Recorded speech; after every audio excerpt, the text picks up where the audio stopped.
The sky was on fire, which is embarrassing because the sky is usually the adult in the room. It had one job: be above, and even that was slipping, cracking like old lacquer over the world's most dramatic painting. You've heard the official version: Ragnarok, the last war, the wolf's big day out, trumpets, doom, very professional chaos. But the footnote they always forget is this: before heroes fall and worlds drown, somebody has to take attendance. Enter a raven who refused to mourn. His name, today, was Hrafna. If you're a stickler for sagas, yes, there are two famous ravens. One of them collects intel like a guilty conscience. The other does long division on fate until it comes out neat. Hrafna was neither. He was the extra burr with a sense of humor, and a bad habit of talking to storms until they lost the thread of their argument. He'd perched on Odin's chair often enough to know that kings are a kind of weather, and weather's a kind of mood, and neither likes being told they're repeating themselves. When the first horn sounded, Heimdall, punctual to the end as only watchmen in borrowed books can be, Hrafna cocked his head and said, "Fine, but we're not doing a tragedy without notes." Below him, Asgard shuddered on its foundations. Bifrost went from rainbow to red wound in a single scream of color. The sea rose to see if anyone was taller. Giants came the way old debts come, slower than threats, faster than apologies. And somewhere in all that inevitable choreography, a boy with dirty knees hid under a table and tried to breathe quietly, which tells you everything you need to know about the moral mathematics of the apocalypse. Hrafna left a high beam in Dove, winging through heat the way good liars wing through questions. Briskly, charmingly, no time for follow-up. He landed on the rim of a shield where a young shield maiden was tying her hair with a strip of someone else's banner. Very practical, hygiene-wise, terrible for brand consistency. "You look like a person who hates being surprised," he said. She didn't blink at a talking raven. No one has time to be picky on world-ending days. "Name's Brynhild," she said, as if applying for a position she intended to outperform. "What do you want, bird?" "Call me Hrafna," he said. "I'm doing a small experiment in narrative disobedience. When you picture the end, do you picture yourself dying sad or dying funny?" "Busy," she said, and lifted her spear like a woman who has met tomorrow and found it unacceptable. Still her mouth twitched. "Funny," she admitted, "but not stupid." "Good," Hrafna said. "Carry that into battle. Complicate fate's timing." He leapt before she could accuse him of recruitment. He had dozens to see. An old skull was trying to remember the verse that made a king weep 20 winters ago. Hrafna stole it from the man's panic and tucked it behind the right ear, where memory keeps its spare key. A Siotan paused to admire her reflection in a puddle and, caught by her own eyes, decided to crush one fewer boat. A rounding error on a divine ledger, a miracle on a human one. Fenrir. Well, the wolf was busy working on a mouthful of sky, and Hrafna had the sense not to offer notes to a creature whose dental plan was destiny. The point isn't that one raven fluttered through an apocalypse and fixed it like a leaky roof. The point is that when endings are scheduled, small jokes become crowbars. On the charred steps of the All-Father's Hall, Hrafna found Odin tightening the last knot on his last plan. If you have ever watched a man stitch a map to his own skin because he doesn't trust it to stay on the table, you have a sense of Odin's vibe. You should have flown south, the god said without looking, or into a poem. Poems live longer. Not all of them, Hrafna said. He tilted his head at the god's good eye, the one that had learned to be both telescope and mirror. "There's a boy under a table in the western kitchens. You wouldn't like him. He hates rules. I plan to keep him." "You plan?" Odin said dryly, and finally smiled with half his face, which is still more smile than most kings manage on a good day. "Ravens do not plan. They attend." "Then call it attendance with opinions," Hrafna said. "Also, you have spinach in your teeth." Odin snorted. "If I survive the wolf," he said, "I will kill you myself." "Promises, promises," Hrafna said, and launched. He flew low along Bifrost and saw what the sagas would later call the burning. What they neglect to mention is how beautiful color is when it resigns. Red let go first, generous for once. Green lingered like a mother at a doorway. Blue kept trying to be professional about disaster and, failing, told the truth. Endings hurt where beginnings held. Hrafna wanted to pocket a handful of sky the way he pocketed lines of song. But light doesn't behave for thieves. It behaves for bakers, for weavers, for people who keep steady hands when heat rises. File that away. We'll need it later. Past the bridge's ruin, Midgard heaved up its poor cities with their anthropology of stubbornness. Rooftops wearing laundry and last year's regrets. Courtyards where cats refuse to believe in doom. Markets with the onion still out because someone had hoped to make stew after the end. Just in case. Hrafna skimmed a chimney and stole a kiss of smoke to carry as a calling card. Crows bring gold. Ravens bring news. Hrafna brought the smell of dinners that should still happen. At the edge of a breaking field, he found the boy, not remarkable, which is exactly why he mattered. Brown hair, knees like geography, eyes aimed at a future he had been told to stop imagining. He was counting, the way some children build forts out of numbers. 1, 2, 3, breathe. 1, 2, 3, listen. Hrafna landed on the table and peered under. If you're hiding, he said conversationally, you should know the world is very bad at seek. The boy flinched only in dignity. You're a bird, he said, making a strong first impression on accuracy. And your future, said Hrafna, were both obvious today. My mother said if the sky falls, I should get under something sturdy. He tapped the table leg. Oak, thick, not built to argue with giants, but able to hold up soup. Excellent policy. I'm revising it. Hrafna hopped down. What's your name? Leaf, he said, and then in the tone of someone negotiating with fate. Or anything else, if it helps. Leaf is perfect, Hrafna said. It means what survives on days like this. Leaf frowned. I thought it meant descendant. Exactly, Hrafna said, and let the boy enjoy being both. Outside the hall, a tremor declared itself king of the ground. The table wobbled. A mug fell and became story. The last time anyone spilled milk where milk could still be precious. Hrafna tucked his wings and thought the thought that had been pecking the back of his mind since the first horn. What if this isn't a funeral? What if it's a wedding where nobody knows the dance? Leaf, he said, how are you at running? Fast if I'm chased. Leaf said honestly. Perfect. We prefer volunteers. He hopped to the door and tested the air. Heat with ambition, ash with opinions, fear with excellent range. Also, listen, tilt your head, music. Somewhere, against the instructions, someone was singing off-key, and it was the most courageous sound in 9 realms. They went, through a hall that had already begun to remember itself in past tense, past a row of shields that glare at mortality with the contempt of decorative weapons, into a courtyard where ash fell like meat confetti. Hrafna led and Leaf kept up, which is all myth asks. At the gate a man in a black cloak argued with his horse about which of them was more tired. The horse won. The man had a hunter's posture and a librarian's eyes. He saw the boy. He saw the bird. He made a decision humans make only when ends wear them down to truth. If you live, he said, remember there were also beautiful days. And he pressed a small knife into Leaf's hand, the kind used for apples and rope, not kings. Who was that? Leaf asked when they were 3 lanes away. A man who kept lists in mercy, Hrafna said. We'll learn his name later. Today, he prefers anonymity. Above, lightning tried not to be obvious and failed. Thor was busy shouting his resume at a serpent the size of a neighborhood. Hrafna did not linger. Some dramas are self-sufficient. He aimed instead for the harbor, where a fisherman was refusing to board the boat that had saved his grandfather. It's for beginnings, the man kept saying, not endings. His wife took his face in both hands and said, then we will begin again on it. And the boat, overhearing, decided not to split like its cousins. At the edge of all things, a shape taller than Law leaned down to see whether gods flavored like pride. Hrafna didn't bother the shape.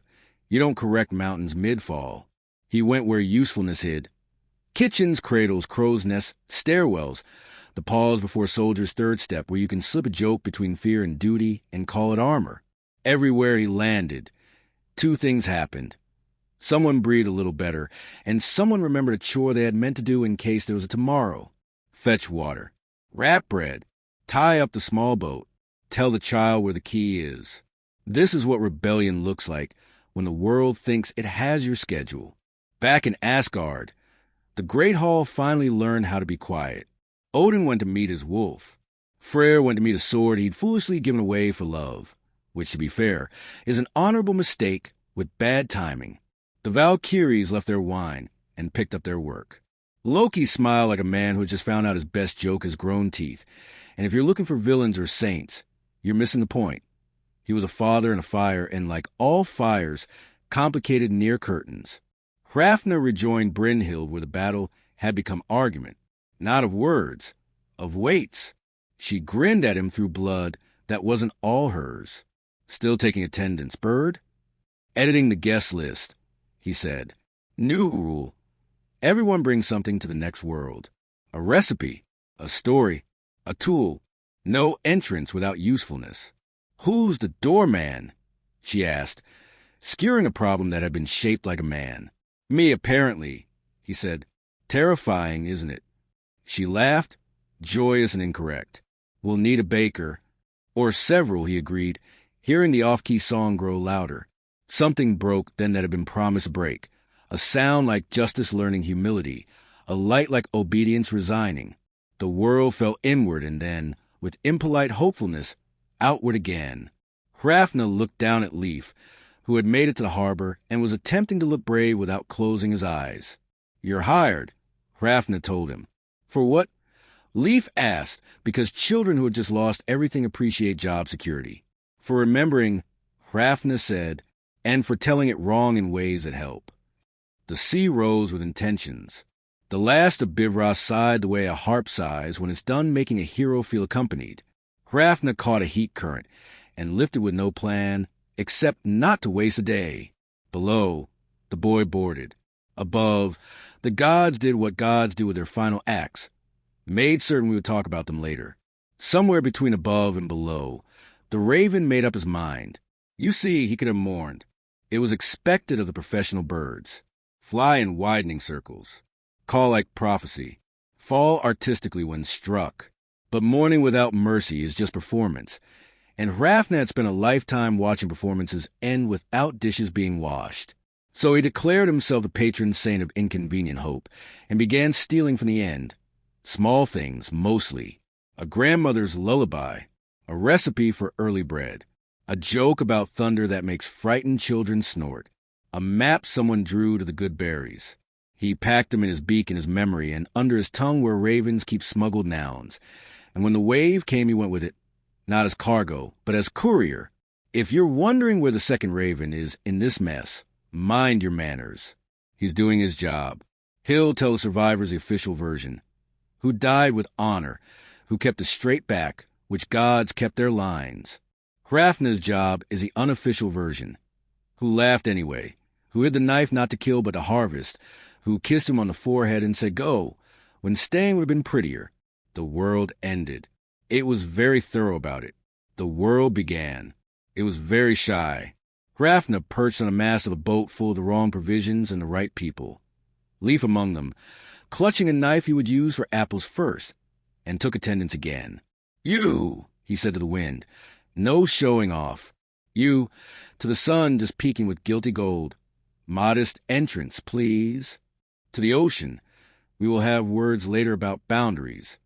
And to the people huddled under skins that smelled like the past. Who here can bake? A hand went up, then another. Someone laughed, small and stubborn, the kind of laugh that puts a roof on a house. Hrafna looked east, where land was learning its outline, and west, where stories were deciding which pieces of yesterday to keep. Good, he said to nobody and everybody. We'll need breakfast. Which is a ridiculous way to end a prophecy, and exactly why this one might save us. The morning after the world ends is very polite. It knocks. It stands on the threshold with basket, sun not too bright, wind washed and folded, waves rehearsing their inside voices, and waits to be invited in. The newborn shoreline of whatever this is now lay like a bandage across the wound where the old map had given up, Rocks that used to be mountains tried out being pebbles. Foam stitched careful lace on sand that had never before been allowed to be pure sand. Seals, who understand continuity better than gods, swam onto the stage and pretended they'd always lived in this theater. Hrafna rode the master-like conductor who was also the cheapest seat in the house, and Leif, small, shivering, competent in the ways that matter, hugged a coil of rope because it looked like a tame snake, and that seemed powerful. Around them, the boat stumbled into the notion of harbor the way a calf stumbles into the notion of legs. Nobody had invented docks yet. Everyone agreed not to notice. Land, the fisherman whispered, as if it would bolt. His wife squeezed his wrist in case Blessing needed a physical address. Children tried out the word and discovered it fit in the mouth like a warm stone. Leif had slept not at all and looked thrilled to admit it. His eyes had that glassy shine of boys who need a job or disaster. Lucky him. He had both. Is it ours, he asked, because ownership is the second language of survival. It's everyone's until someone gets tired, the woman with the onion basket replied, and already the future had a constitution. Hrafna went ahead to announce them. It's customary among birds to be rude on behalf of the anxious. He hit the beach on black feet that left commas in the damp. The sea exhaled around his ankles, then inhaled as if thinking better of it, then exhaled again with too many syllables. He cocked his head. Water has several voices. Chatter at stones, breath at sand, slam at cliff. But this was another register. The heavy undertone of a creature with a bruised memory. The sea remembered too much. I know, he told it, not unkindly. You were asked to swallow a feast of endings. You did your job. Now spit out chairs and names. The sea swirled and produced a door hinge. It was a start. Leif jumped down after the prow kissed sand with a shy kiss. Knife at his belt. The way heroes wear swords when they're still practicing being impressed by themselves. He sank to his calves because the shore had not yet signed all its contracts with firmness. A woman laughed. You're taller seated, she said, and Leif grinned because humor is a raft. Ugly perfect. They made land the way people always do when their ancestors are watching. Loudly, gently, pretending the bruises are badges. A line formed by accident to pass supplies. Ropes to hands, hands ashore, shore to piles, piles to plans. The leader of this mess was whoever was holding the heaviest thing. Today, that was a barrel of fresh water. Yesterday's miracle rolled into today's physics. Carried by a girl whose shoulder would ache tonight and take pride in it tomorrow. Registration. Hrafna announced. All survivors receive a welcome package. A recipe, a rumor, and the right to be wrong once before lunch.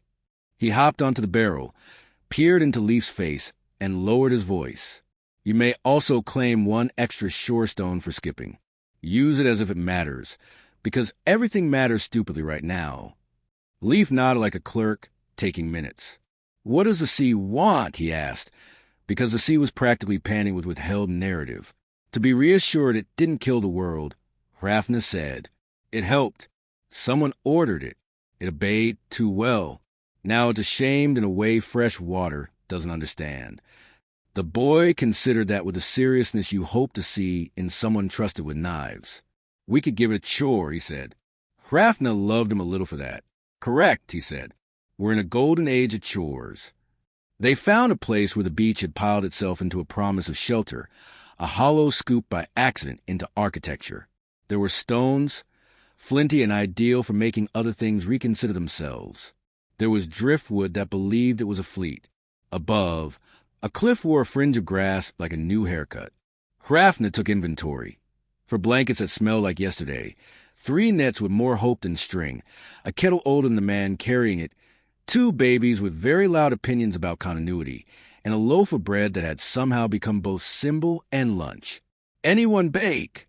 Hrafna asked, and a hand rose, brown, scarred, mathematical. The hand belonged to a woman of 50 years who had learned to look at ovens the way sailors look at horizons, checking for weather, believing in return. Inga, she said, which surprised Hrafna because he had met Inga yesterday. But names travel in families like fondness. I know a Preto I kept in my head. We will need that, he said, relieved and showing off. It's difficult to unlearn a love for competence. Leif, meanwhile, approached the water as if making friends with an orphan animal. He took the knife out, not to cut, to show he knew what possible could look like if peace failed. "We need rules," he told the sea, who was a poor listener and a perfect rememberer. "Bring what you find. Keep what you must. Do not come past this line without bells." He drew a line in the wet sand with his blade. The sea slapped at it, offended, then rethought offense and stroked the line like a cat consenting to be tamed in public. "You will supervise," Hrafna told Leif. "I am 10, Leif said. "You are chronological," Hrafna said. "It's a condition, not a credential. You'll grow into the font." "Font," Leif repeated, thrilled by jargon. Behind them, fires auditioned for steadiness, while adults argued over the best configuration for a future. Circle or line, cliff-leaning or dune-hugging, petty or courageous. A skull tried to remember how to rhyme, and settle for recipes spoken like spells. Someone built a windbreak of shields, and someone else muttered, "No more shields," and put a fishbone charm over it to bleach the war out. The first gift the sea returned properly wasn't a god. It was a table leg, not majestic, profound. It didn't match anything the survivors had carried. It belonged to a hall, now restarted on the horizon's farther side. Leif held it up and felt the weight of hospitality, which is heavier than heroics and sits better in the stomach. "It's asking us to eat together," he said, and the adults, being adjustable when supervised, nodded. Hrafna tested the air for mischief and found some. He rode it out over the shallows and landed on an old post that thought about being a pier again if encouraged. The sea pushed the tide heap forward. Rope, a cracked bowl, a fragment of mirror that had sworn never tell the truth again, a child's shoe with the right number of miles left in it. Beneath the heap, a flat, dark, flexing thing that was not fish or weed or clothes. "Ah," Hrafna said, "a memory." It rose around him. Not water, not mist. Recollection manifested, heavy as salt on a wound. In it, sounds. A shout, a laugh, a prayer, a list.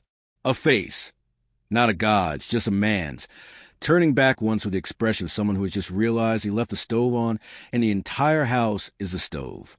The sea, contrite, tried to give the moment back to Hrafna, like a dog dropping a too big stick. "I can't carry that," Hrafna said gently. "You keep it. Make it quieter.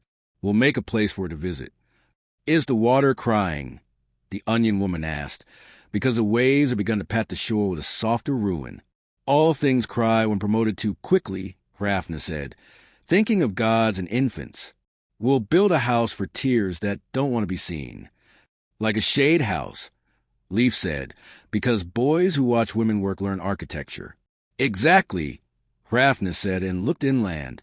Cliff grass hollow, the stuff of first huts. Inga already had 2 volunteers and a suspicion that kelp could be a curtain.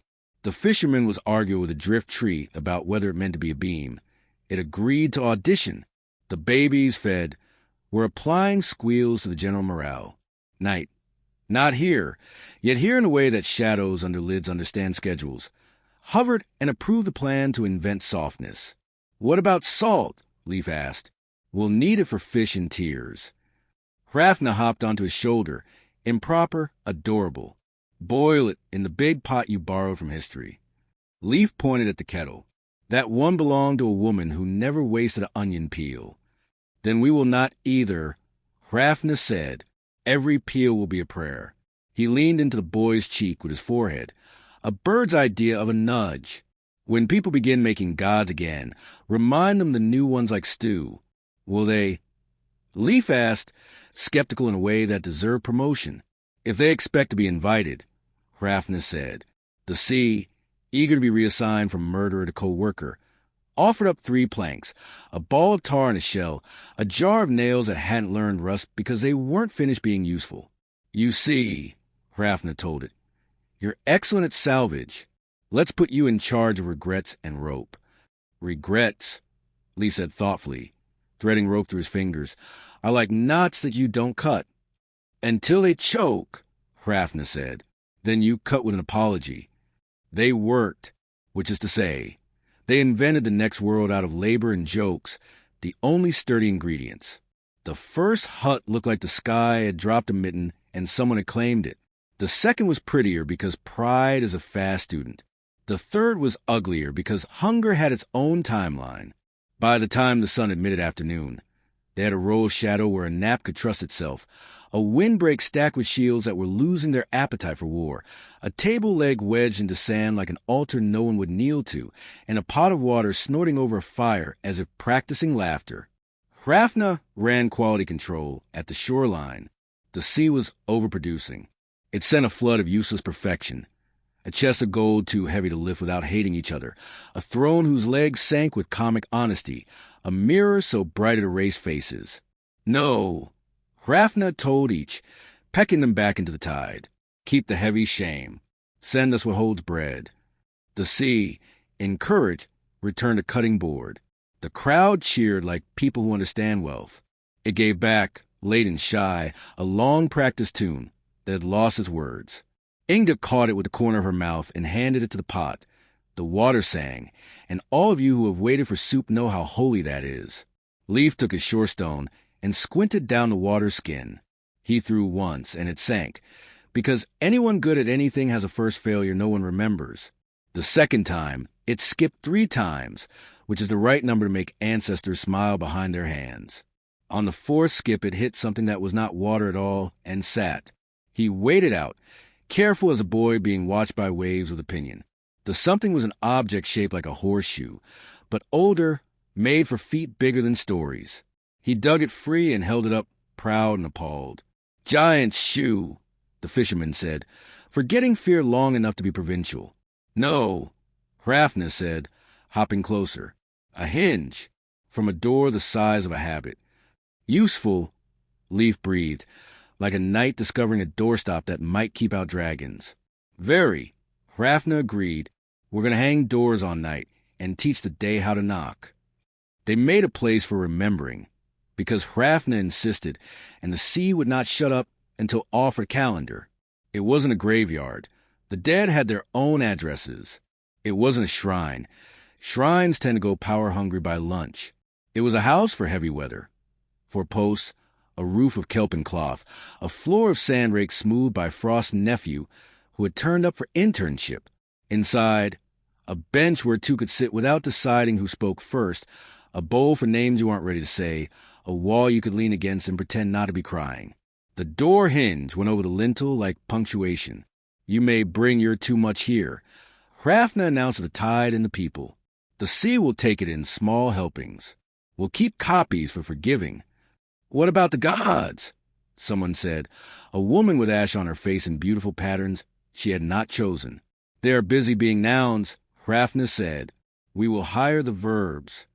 What needed saying did not require ceremony, only attention. They laid out bread that remembered kitchens older than catastrophe and shared before anyone was allowed to make a speech. The taste lit up faces in a way pride can't, and light tries to and grief sometimes achieves. We are still a we. The babies hiccuped. The fire sighed. The sea took a sensible nap, and Leaf, full at last, set his knife down because his hand had learned it could rest without surrender. Report, Hrafna said to the day, because he enjoys pretending mornings have offices. What did we keep? Names, said the onion woman.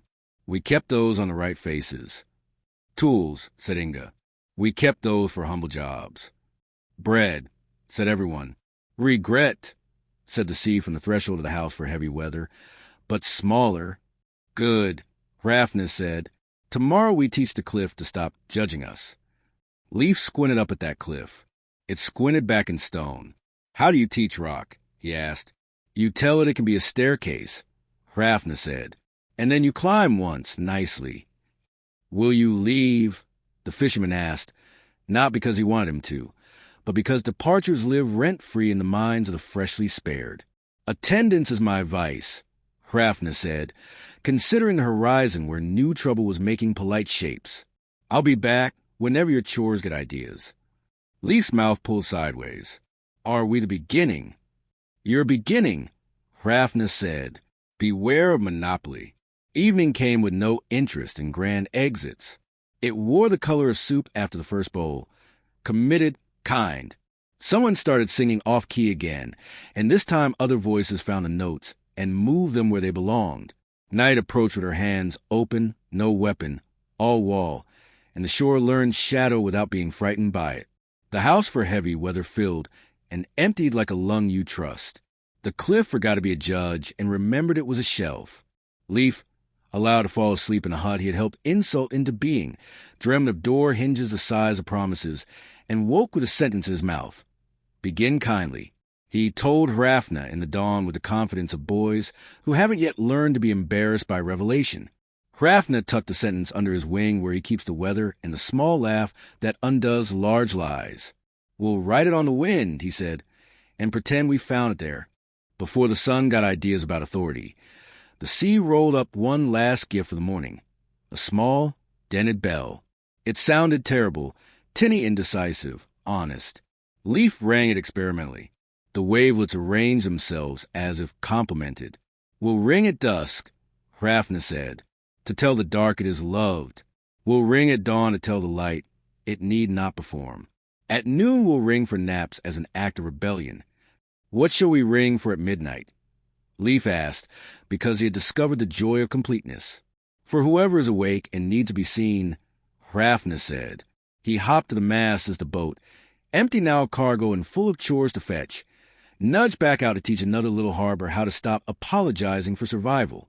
The shore did not wave. They were busy, but if you stood far enough away and squinted, you could see the tide raise and lower its hand. The sea, done with being ashamed, went back to its old work. It's good at it. Arriving, departing, telling land that shape is an ongoing conversation. Next, Hrafna asked the horizon. Next, the horizon agreed, as if they were both employees of a company with an excellent dental plan and a mission statement nobody minded saying out loud. Leaf, from the waterline, held up the hinge like a banner. We'll build doors for weather, he shouted. Hrafna shouted back. And for gods, if they learn to wipe their feet. The day laughed. It has a good laugh when it means it. And the morning after the end, having been polite, allowed itself one moment of pride. Not about survival. That's luck mixed with labor. But about the new world's first competent use of a terrible bell. It rang. Ridiculous and perfect, and the seer remembered less painfully, which is a kind of miracle you can do every day if you practice. The bell they followed was not competent. It rang like cutlery dropped in a sink at midnight, like a sheep trying to pronounce philosophy, like a small child insisting that time be measured in cookies. Miss lay in the low places with the satisfied expression of a cat occupying paper. Hrafna rode the sound the way ravens ride heat, with a practiced rudeness that gets them everywhere on time, and Leaf trotted beneath with his knife bouncing at his hip, as if it were a punctuation mark delighted to be included in sentences again. You hear that? Hrafna asked, because he trusted the boy's ears more than his explanations. It's wrong on purpose, Leaf said. Someone made it silly so the dark wouldn't feel insulted by competence. Or, Hrafna said, someone is bad at bells. Never discount ordinary explanations. They outvote miracles 3-1. The mist thinned into a field that had forgotten its script. Rows went sideways. Sides slept in the grass like old arguments. Beyond, the suggestion of a village arranged itself politely around a green. Whitewash clung to walls the way stubbornness clings to statements. A banner hung from a tilted pole. Welcome to Fjallhaven, home of the long good day. In smaller letters beneath, nothing bad happened here. Ah, Hrafna said, and the sound he made was not a laugh. It was a noise people make when they find an old friend convincingly pretending not to recognize them. A denialist scale. Leaf's mouth tilted into a shape you see on boys who have been taught to be brave before being taught what for. Do we correct them? We do not correct. We renovate, Hrafna said. Correction is for maps. Renovation is for kitchens and hearts. The bell rang again, clang-thunk, like it had swallowed a potato. People drifted out of houses, not so much to gather as to perform gathering. They were tidy, these people. Not rich tidy. Survival tidy. Patched sleeves like good arguments. Boots that have forgiven puddles. Hair braided with the efficiency of hands that have learned to make patience concrete. A woman with the posture of self-appointed welcome committee. stepped forward. "Good day," she said, bright enough to disinfect. "Travelers, we are exactly fine." Hrafna bowed with theatricality that insulted no one. "Congratulations," he said. "We're conducting a survey of excellent days. Yours is under consideration for a prize." Leaf tried not to snort and failed, which the woman took for admiration. "I'm Astrid," she said, "and if you're keeping track of the names we met already, don't worry. The world is allowed to repeat itself. It's how it learns to sing. We kept our routine through everything. The storm was strong some miles away, we heard, but here," she gestured elegantly, "the laundry dried." A man behind her, older, with hands like opinions, lifted a small bell on a stick. "We ring for meals," he said, "and for chores and for compliments. It keeps spirits up." "What do you ring for grief?" Leaf asked, polished as a knife by the question. Astrid smiled as if the boy had asked for seconds. "We don't observe grief. It makes mud." Hrafna hopped to the well, peered in, and found a bucket reflecting a square sky, like a politician's promise. "And what does your well drink when no one's looking?" he asked. Astrid's smile didn't move, but her eyes, which had been trained by generations of weather to notice everything, narrowed. "Water," she said. "The way people say water when they mean this conversation is over."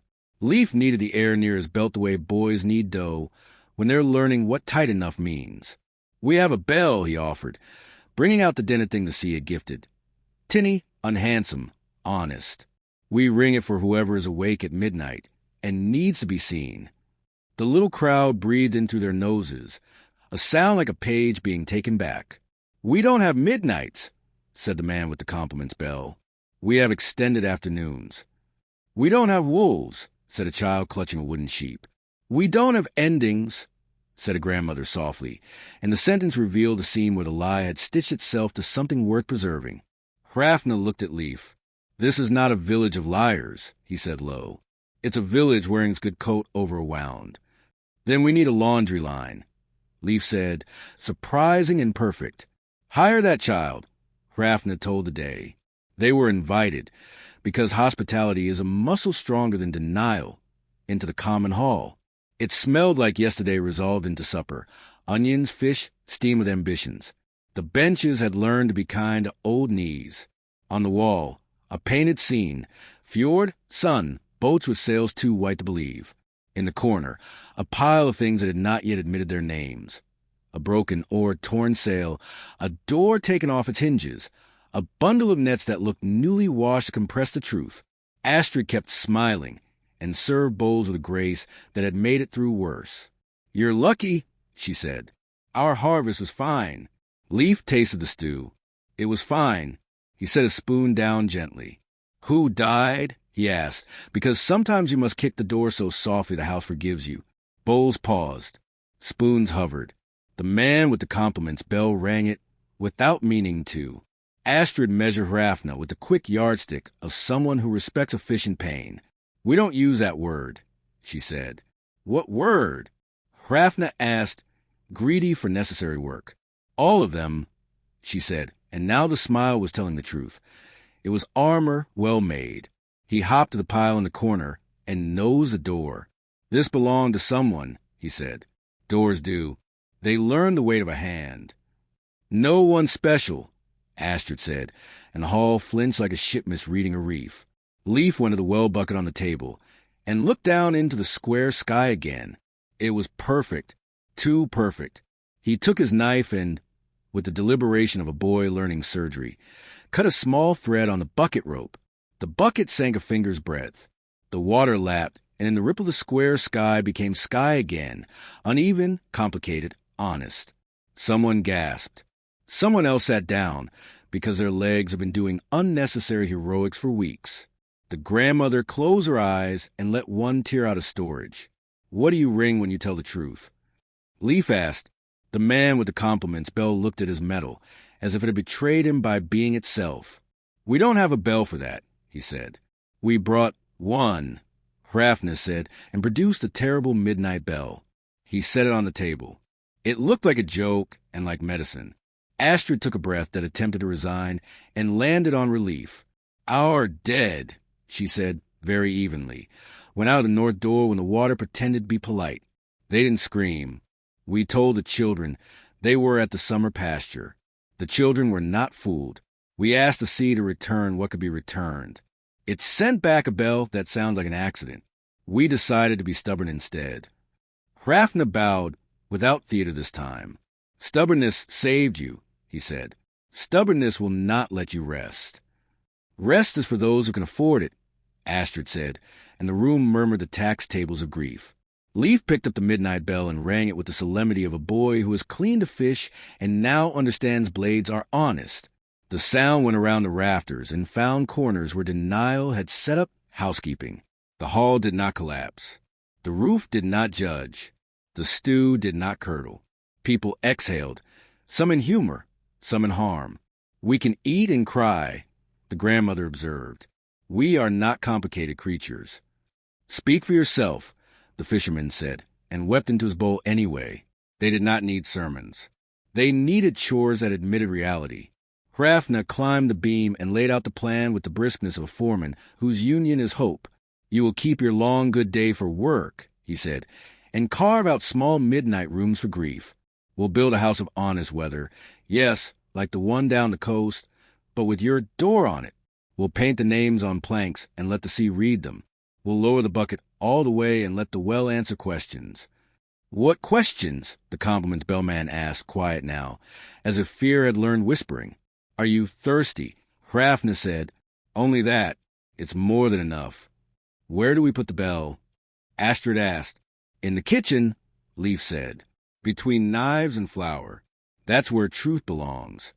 She looked at him, saw the future refusing to apologize for itself, and nodded. They set to it, because Fjallham's muscles were in excellent condition. The house went up quick. For posts taken from a ship that had decided to prefer to be floor, kelp roof that the wind flirted with outrageously and then respected, a bench made from the door that had waited in the corner too long. On the lintel, Hrafna insisted they hang an invitation, not a command. Bring your heavy weather. Leave your name a.s. alight. The sea, greedy for assignments, rolled up a child's carved horse missing one ear. A boy placed it on the bench and sat beside it without learning to hide. Inside the common hall, Leif supervised the kitchen like a small admiral. He set the midnight bell where hands would bump it on their way to salt, so truth would occur by accident. He asked for the recipe for the stew and insisted that the line, as if nothing bad happened, be removed. We don't season, we're pretending, he said, and a cook laughed a surprised laugh and wrote, with pepper instead. Hrafna went to the well. He looks best against circles. The bucket went down and the rope paid out in the water unbribed, admitted it was cold and full of history. We will not make you a mirror, Hrafna told it. We will make you a drink. He peered past his reflection and saw, as well sometimes show you if you've earned it, the underside of the sky. Clouds tire their jobs. Birds commune without complaint. Gods reassigning themselves to ordinary tasks like breeze and hinge and chance. He saw a woman's hand let go of a rope for the last time and trusted whoever was below. He saw Astrid, younger, refusing to give a man back his coat because she had mended it better than his mother had. He saw Leif as a much older man, ringing a bell in the kitchen with a wrinkle at the edge of his mouth that meant he had taught other boys kindness disguised as chores. He climbed out of the well and shook himself the way ravens do when they've been complimented by water, modestly, like a magician drying off. Good, he told the day. This village will live if allowed to be true in the kitchen. Astrid came to stand beside him. Her armor smile had retired for the afternoon. We were afraid, she said, not of grief, of becoming grief, of drowning in it so completely that even the goats roll their eyes. Goats are merciless judges. Hrafna agreed. You were correct to be afraid. You are correct to stop pretending fear looks good on you. What about the children? She asked. It is always, eventually, the real question. Hire them, Hrafna said. Give them jobs no God could do. Measure laughter. Decide when soup is honest. Announce when it's time for a nap in a way that can't be argued with. Let them ring the bell at midnight, and tell whoever is up, I see you. Leif, overhearing, straightened into a shape that looked suspiciously like stewardship. I can teach smaller children to ring well, he said. Not loud. Right. Add that to the chore chart, Hrafna said. Make a column for gentleness and assign it daily. By dusk, the village had learned the trick that keeps beginnings from running aground. Making a room for endings that doesn't swallow the house. People passed through the House of Honest, as if testing whether the door was a trap. It was not. Names were said incorrectly on purpose, so laughter could learn their corners, and then said correctly so sorrow could nod. The sea, on its best behavior, licked the post with tidiness. The bell rang 3 times in the kitchen entirely by accident and exactly when needed. They took Hrafna and Leaf to the green and laid out bread that had somehow improved while people cried. Mystery solved. Tears are saline. Bakers are chemists. Leaf ate with the appetite of a boy fueling up for responsibility. Hrafna stole a crust and replaced it with a story about a different village where people had tried to outlaw night. The story landed and, finding neighbors, made itself at home. "What should we write on the sign?" the compliments man asked, now honest enough to be promoted to scribe. Hrafna tilted his head at Leaf. The boy stood, held the terrible bell like a proclamation, and spoke the sentence the sea had given his dreams. "Begin kindly," he said, "and tell the truth slowly enough to be shared." There was a silence afterward that was not emptiness. It was a tempo. People reached for pencils and knives and children and each other, and discovered their hands were the same hands they'd had yesterday, which, considering circumstances, felt like a miracle. Astrid hung the words on the house, and on the well, and on the kitchen door. The goats did not roll their eyes. The goats approved. Night came with her invisible broom, and tidied the edges of the day. She touched Astrid's shoulder and borrowed the smile for later. She returned a moment afterward upgraded to something that fit better. She patted Leaf's hair, which did not care for patting, and consented anyway. She gave Hrafna a look that said, "This is good work, bird." He made the raven version of a bow, which is very small, because dignity mustn't be bullied. They slept in a hut that had learned honesty that afternoon, which is the only refurbishment that matters.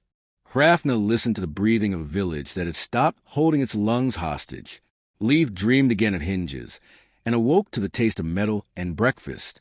In the morning, the bell rang once, not loud, perfectly, and Fjallham began a day that would include grief and stew and the practice of remembering without drowning. At the edge of the green, the sea arranged a last offering, a small square of polished bone with a hole drilled through, a pendant of someone else's luck.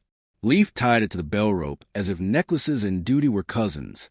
Hrafna took a high place and checked the weather, which had decided to be reasonable. Next, the boy asked not yet tired questions that are really doors. Next is a town that thinks it can bargain with winter, Hrafna said. They scheduled blizzards. Winter agreed, then got bored. "We'll bring it a chore chart and a quilt." Leaf nodded, rang the midnight bell at dawn to make a point, and waved at the house where truth would live without lecturing.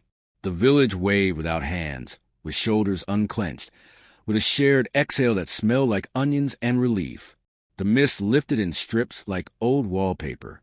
The path out of town declared itself reasonable. The sign on the way out didn't say, "Nothing bad happened here anymore." It said, "Something hard happened here. We are good at soup." They laughed. They left. They brought the weather along like a dog that had finally learned to heel. And if you're asking whether hope can exist without honesty, no, not the kind that lasts. But it can be coaxed into rooms where honesty is learning its lines. That's what the bell is for. That's why the raven keeps taking attendance. That's why Leaf rehearses ringing until the day has nothing left to hide that would prefer to be held. They found the town by following footprints written in policy. The path up valley was neatly shoveled into right angles, as if snow should learn to square its thoughts before entering. Posts along the road wore plaques.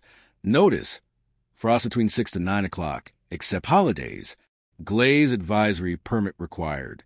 Children may sled in designated glee zones only. Hrafna read them aloud in a tone that made the letters consider a career change. Leaf laughed the way boys do when the world is silly in the exact shape of their worries. "Do they also issue certificates for breath?" he asked. "Likely," Hrafna said, stamped twice by a man who suspects air is a gateway drug. The valley town called itself Kaldvik, though they had shortened the cold in their mouths. The sound came out like a receipt. Houses sat straight-backed under roofs smug with shoveled edges. Icicles were trimmed to regulation length, politely dangerous. At the square, a large board explained the season in neat columns. Winter timetable. Mondays, flurries decorative. Wednesdays, gusts moral. Fridays, blizzard canceled. In small print beneath, the council regrets any natural occurrences. Please report unauthorized weather. A bell rang with the discouraging energy of an office hour. People gathered by habit with the faces of those who had mastered safety and missed rest. Their coats were excellent, a compliment and an accusation. A man stepped forward with snow in his mustache and ink on his fingers. He wore a sash declaring him chair of the committee for seasonal reliability. "Welcome to Caldvic," he said, attempting warmth. Warm blinked confused and took a step sideways. "I am Jannik. We observe winter responsibly here. Do you?" Hrafna asked, gentle as a draft. Jannik presented a ledger, as if introducing his firstborn. "We have charts. Precipitation on schedule. Melt on schedule. Frost on schedule. No surprises. Deaths negligible. Complaints. Significant but orderly." Leaf tilted his head at the board. "Where do you keep the light?" he asked. Jannik frowned. "We discontinued that after 2 slippery incidents." Behind Jannik, a woman, in a red wool cap, smothered a smile with the entire lower half of her face. Her hands held a broom, like a scepter she had been forced to accept. Next to her, an old man pressed his palm to a birch trunk, as if checking the pulse of a friend forced to sit still. Children watched with a hunger that has nothing to do with stew. Hrafna hopped to the sign and read the clauses, then to the eaves to examine snow that had learned to stack itself respectably and was dying of boredom. "Where's Winter?" the raven asked. "Not the schedule, the person." Jannik's ledger rifled itself twice, unnerved.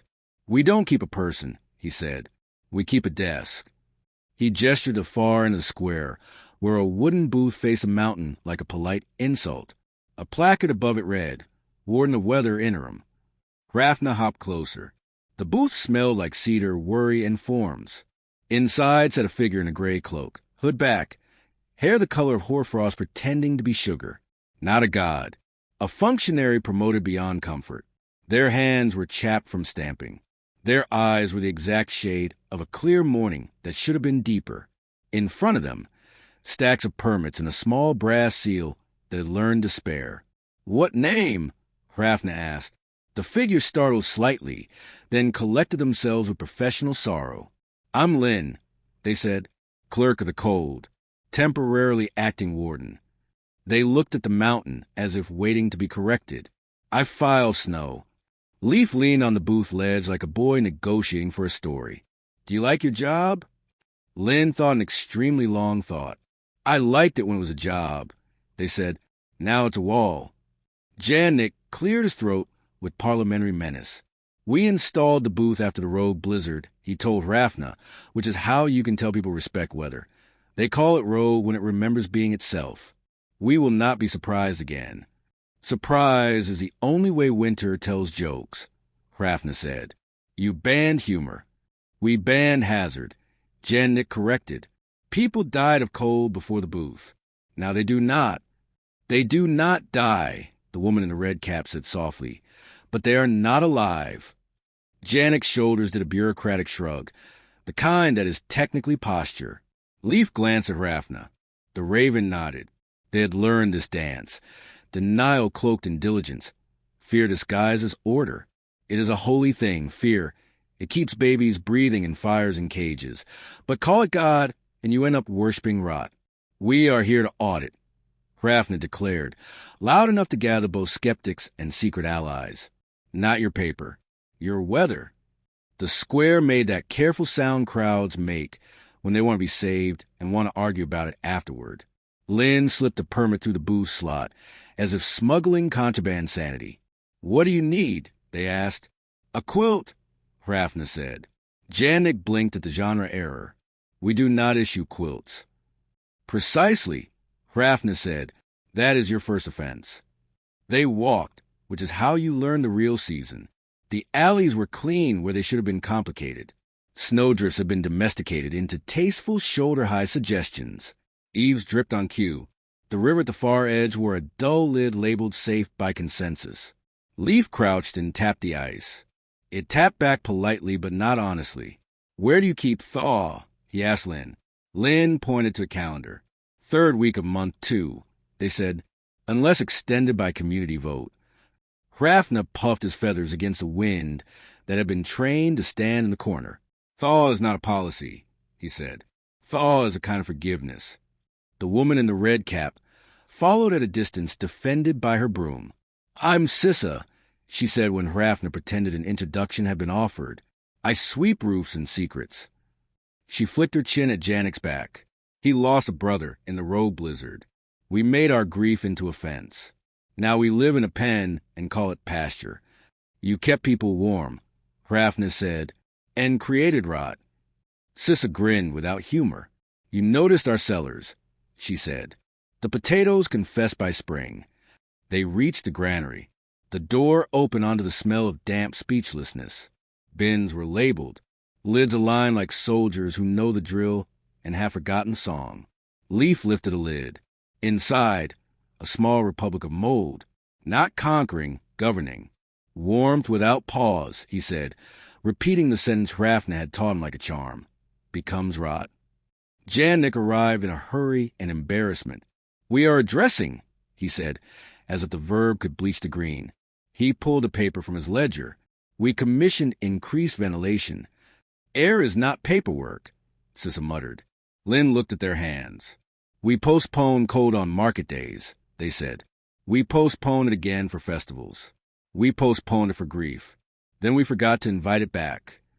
"Because you were afraid," Leaf said, and in his mouth the words sounded like both diagnosis and promise.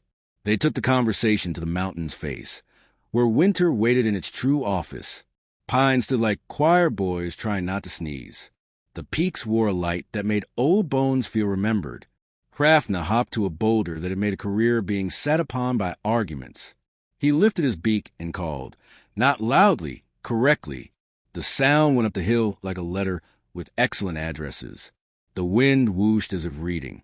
Frost inked the edges of everything with neat attention. From behind a stand of spruce, winter came. Not Scotty with her bow, not a god adorned for story. A presence with a face you might mistake for a cliff until it smiled. Skin the color of washlight through ice.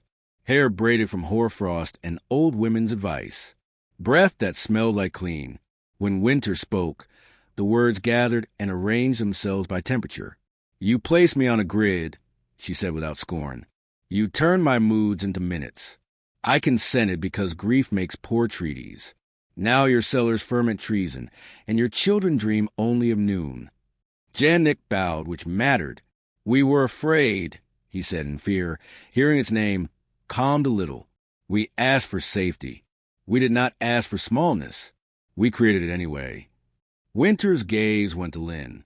"Clerk," she said, and the title fit correctly for once. Lynn squared their shoulders inside the boothless air. "We need your mischief," they said, "but we need it with guardrails." Winter laughed.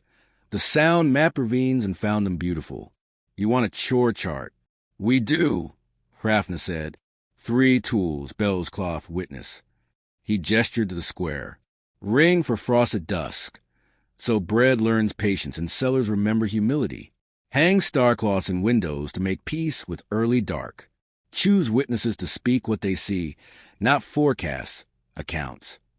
Janek blinked. "And blizzards?" "Keep one unscheduled," Hrafna said. "A good surprise each season, softened by kindness. The town will learn to keep soup ready and chairs near the door." Leaf stepped forward until his boots remembered they were mortal and welcomed caution. "And a thaw hour," he said, eyes on winter. "Every day, no matter how cold. One honest hour where ice relaxes and rivers practice remembering themselves." Winter considered. Her breath wrote runes that the sun considered and left politely untranscribed. "Thaw hour," she repeated, tasting the compromise. "Adopt it if you adopt also the pause. A deep cold day each month when work kneels of weather and naps are enforced like taxes." Sissa raised her broom in salute. Finally, she said, a law I can sweep into existence. Jan Nick looked at the town like a father trying not to cry at a graduation. We will be mocked, he warned no one. We will be warm, Sissa corrected. Properly. Lynn took the brass seal from their pocket and pressed it into new wax that Hrafna did not see and could smell anyway. The scent of rules softened by people. Enacted, Lynn said. That should have been the turning. Kalvik is not a fable. Towns resist for sport. The first bell at dusk rang timidly, as if afraid of being sued. People hung star-cloths and peeked around them as if guilt were contagious. Children argued about the best angle for sledding until new signs were adjusted to include fun zone. Anywhere safe when watched. Jan Nick revised the board with a correct hand and an incorrect heart, still learning its tempo. And then came the test. Midnight decided to act like weather again. A wind from the past threw its shoulder into the square. Snow began not as a decoration, but as a sentence with a verb. People flinched toward the booth that wasn't anymore. Lynn stood in the empty where their desk had been and lifted their face to let the cold rewrite the first page. Witness, they said to themselves and spoke into the air. Snow, sincere. Wind, impish, not cruel. Temperature, disciplined. Citizens, remembering. Jan Nick panicked beautifully and then did something useful. He banged on doors not to scold, but to invite. Soup, he shouted, the most religious word available. Sissa and two grandmothers strung a rope from door to door, so the world would be a hallway. Leaf and the other children rang the terrible bell correctly, which is to say they rang it for those awake and frightened, and they rang it as a promise rather than an alarm. Winter thrummed like a cat who has been accepted as furniture. Hrafna hopped from hat to sign to Eve, dropping sarcasm where fear tried to harden. You're doing fine, he said to anyone listening. You're alive. You're allowed. By dawn, the town stood not triumphant, but intact, which is far better news. Snow had made its argument without prosecuting. Cellars creaked in relief.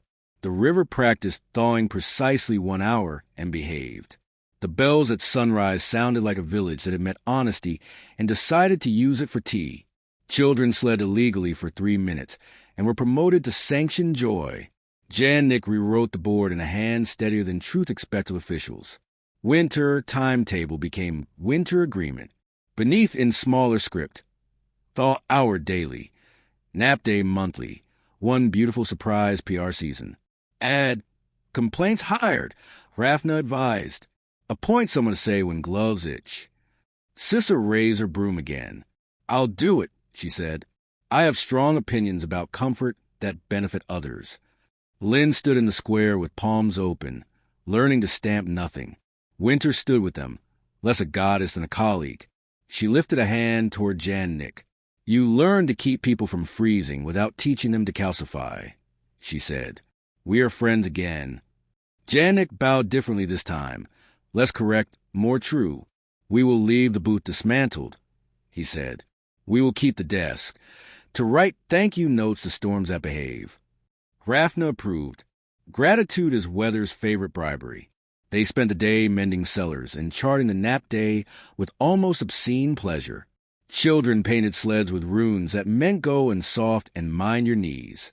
Someone wrote a recipe for snow bread in which you fold in clean flakes at the last moment. So the crumb learns a prize. Lynn taught witness school under the spruce, where the curriculum was, tell what you see. Do not predict. Do not panic. Ring the bell kindly when kindness is louder than accuracy. Winter dozed against a mountain like an ant with blankets. At dusk, the town did something Hrafna did not expect. They held a small, serious ceremony for the brother. No speeches, just a nap day declared in his memory, so rest would never again feel like surrender.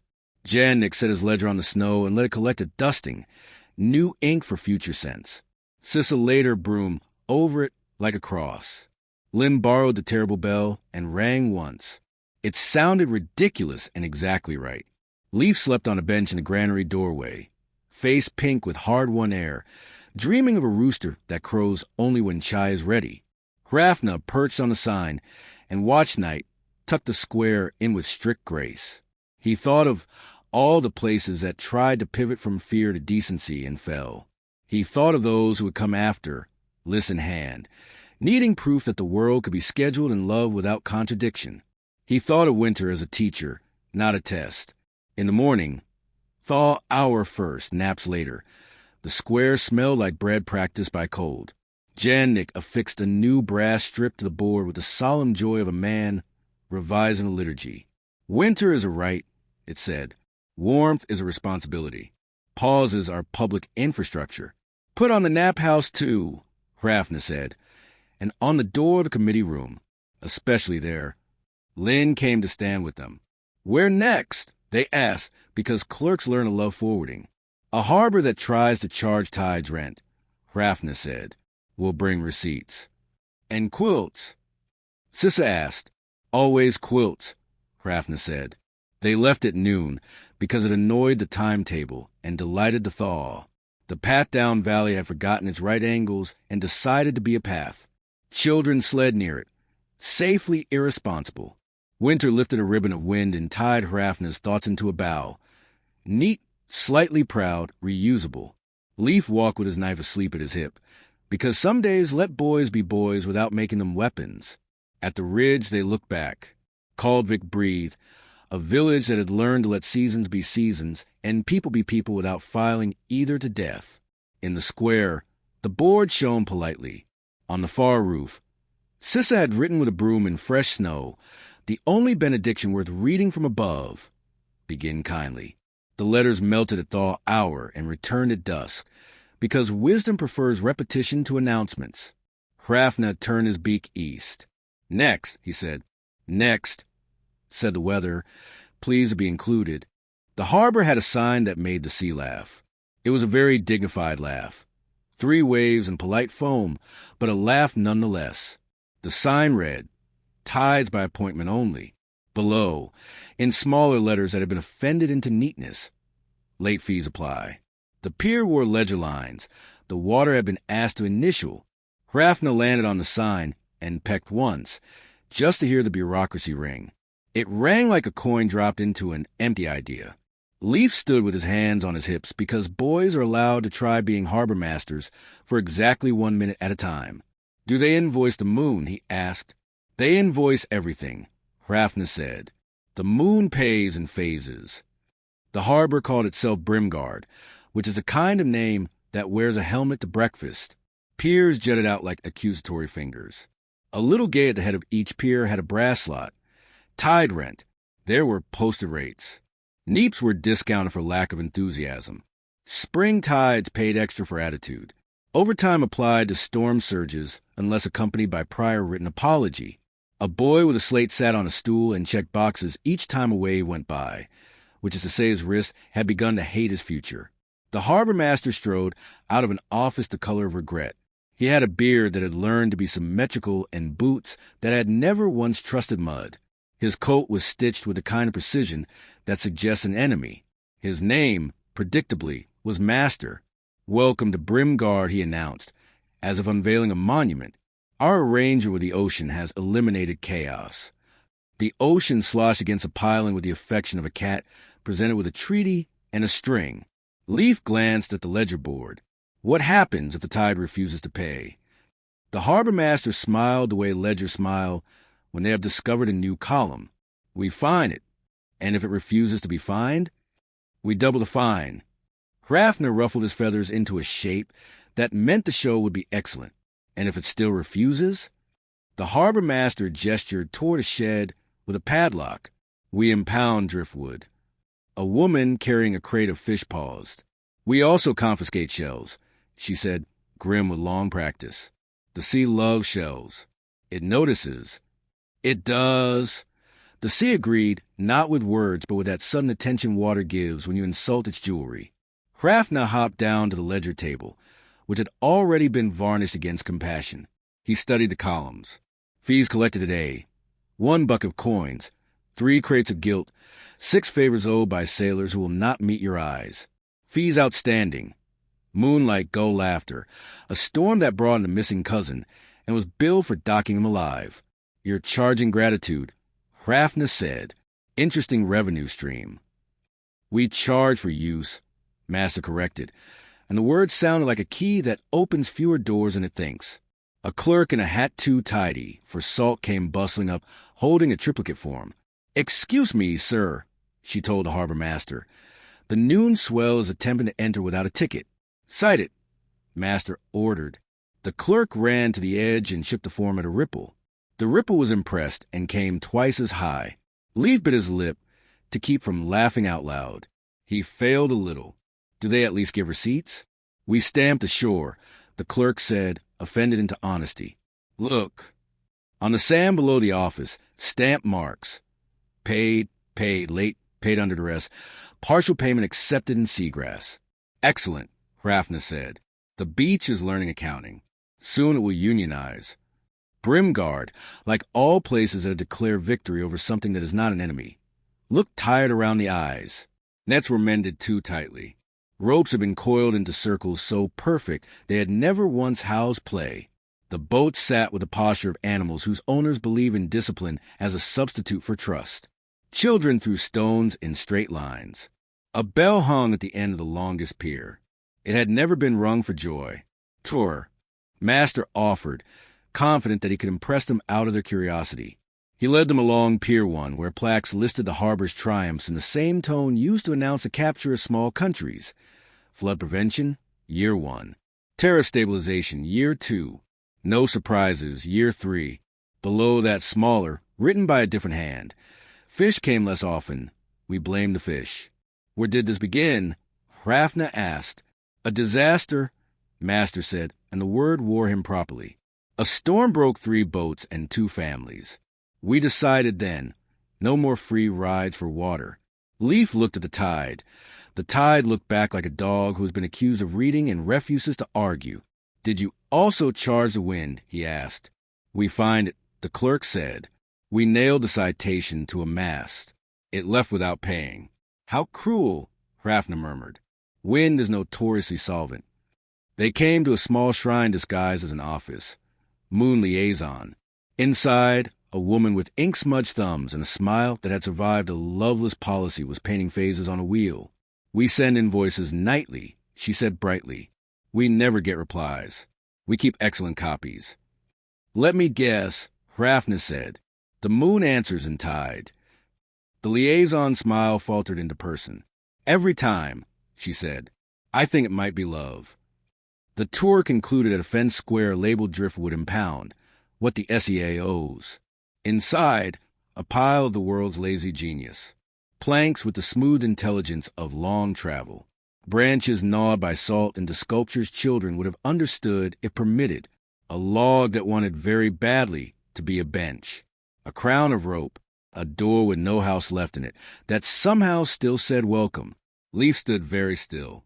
"We locked up our luck," he whispered. Master folded his arms. Cape of confidence drawn tight. "We locked up chaos," he corrected. "If you lock up movement," Hrafna said pleasantly, "you become still yourself. Stasis likes that. It rents your soul for a bargain, then never leaves." Master rolled his eyes very competently. "Bird, we have safety. We have revenue. We have predictability. What do you have?"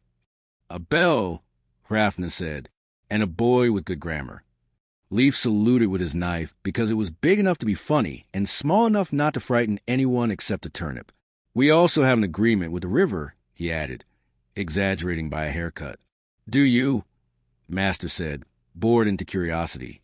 Hrafna hopped onto the fence of the impound and called, not to see this time, but a complaint, who has a nose for locked rooms.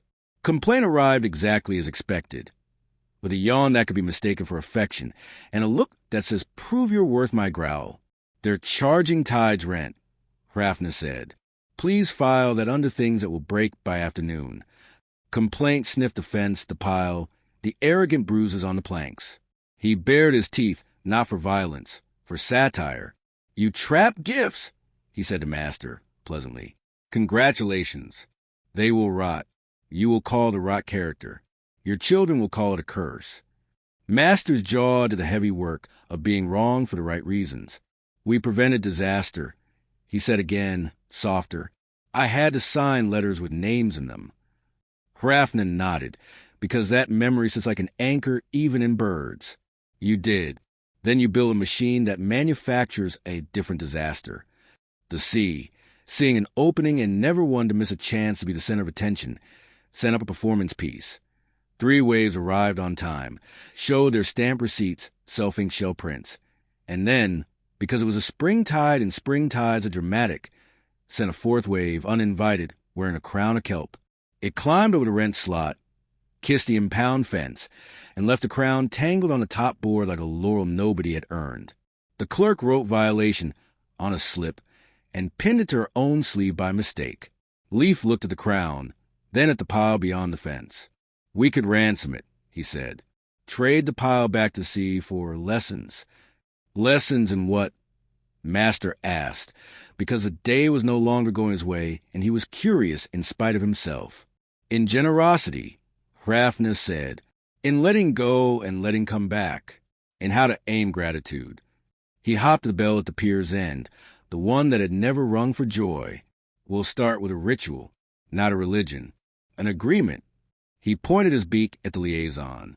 Turn your moon wheel while we talk. He pointed at the clerk. Put the citations into the drift. You've been filing your fear. File your forgiveness.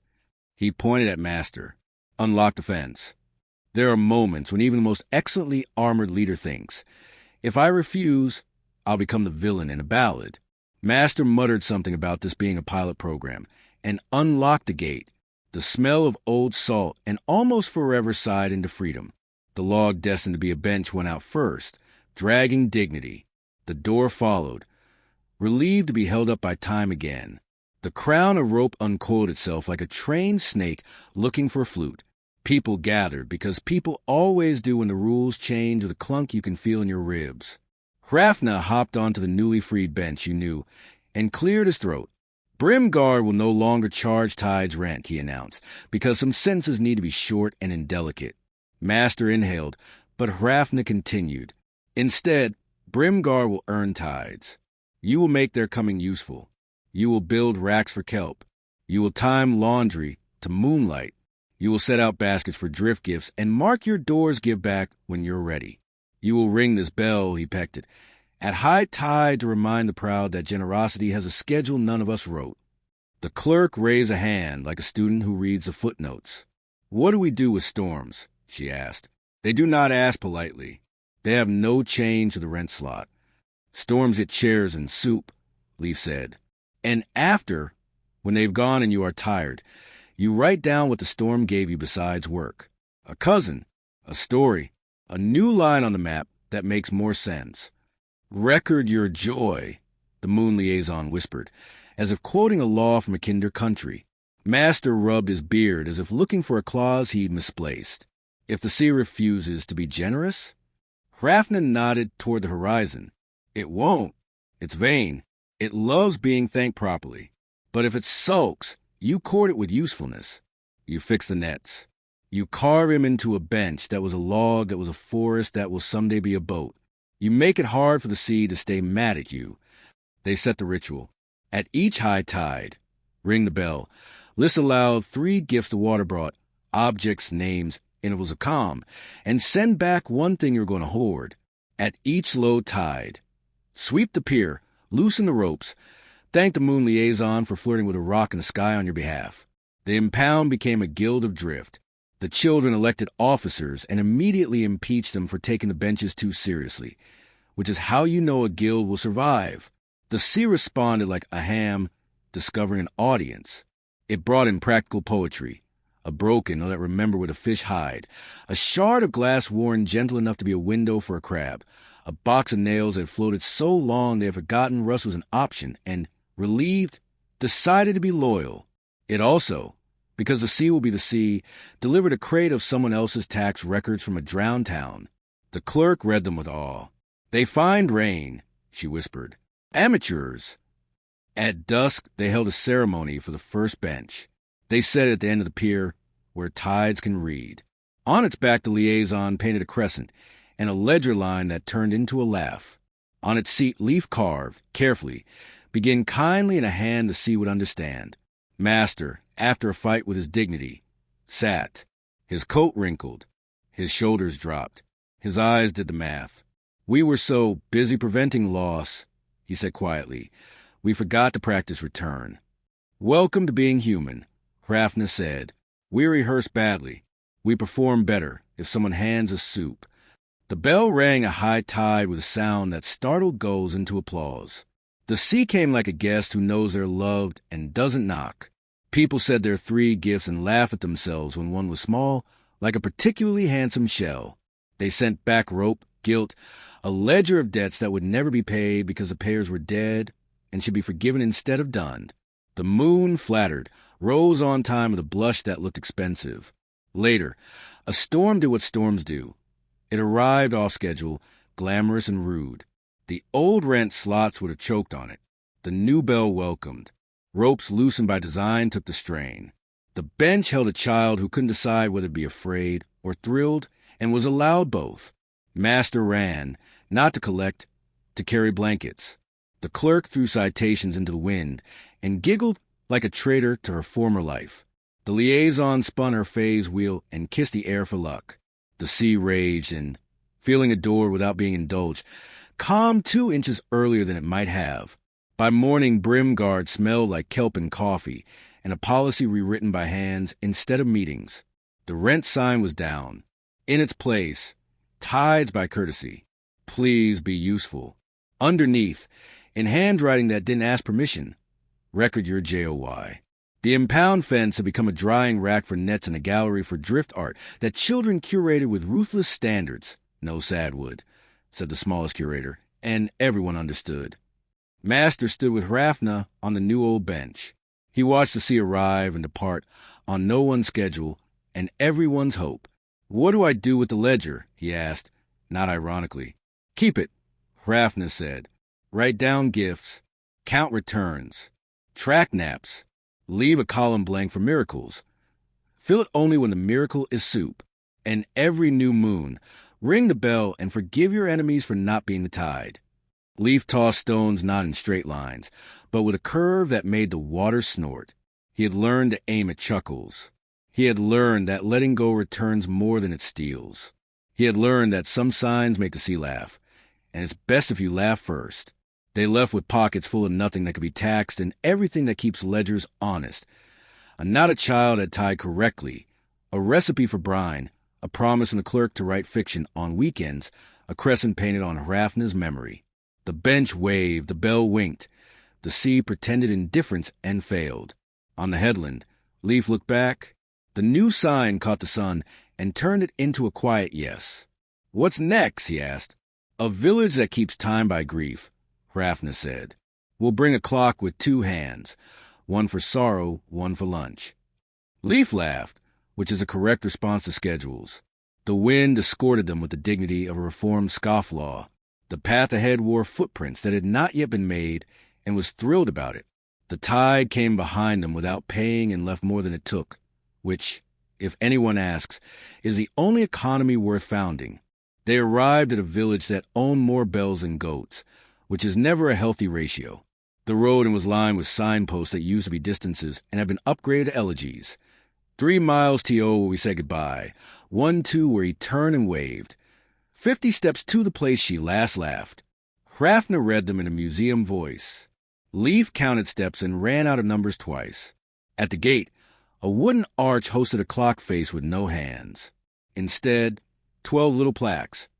Our fathers, our daughters, our promises, our dogs, our things we shouldn't have said, our things we should have. The village name was written underneath, as if apologizing for itself. Sorgium.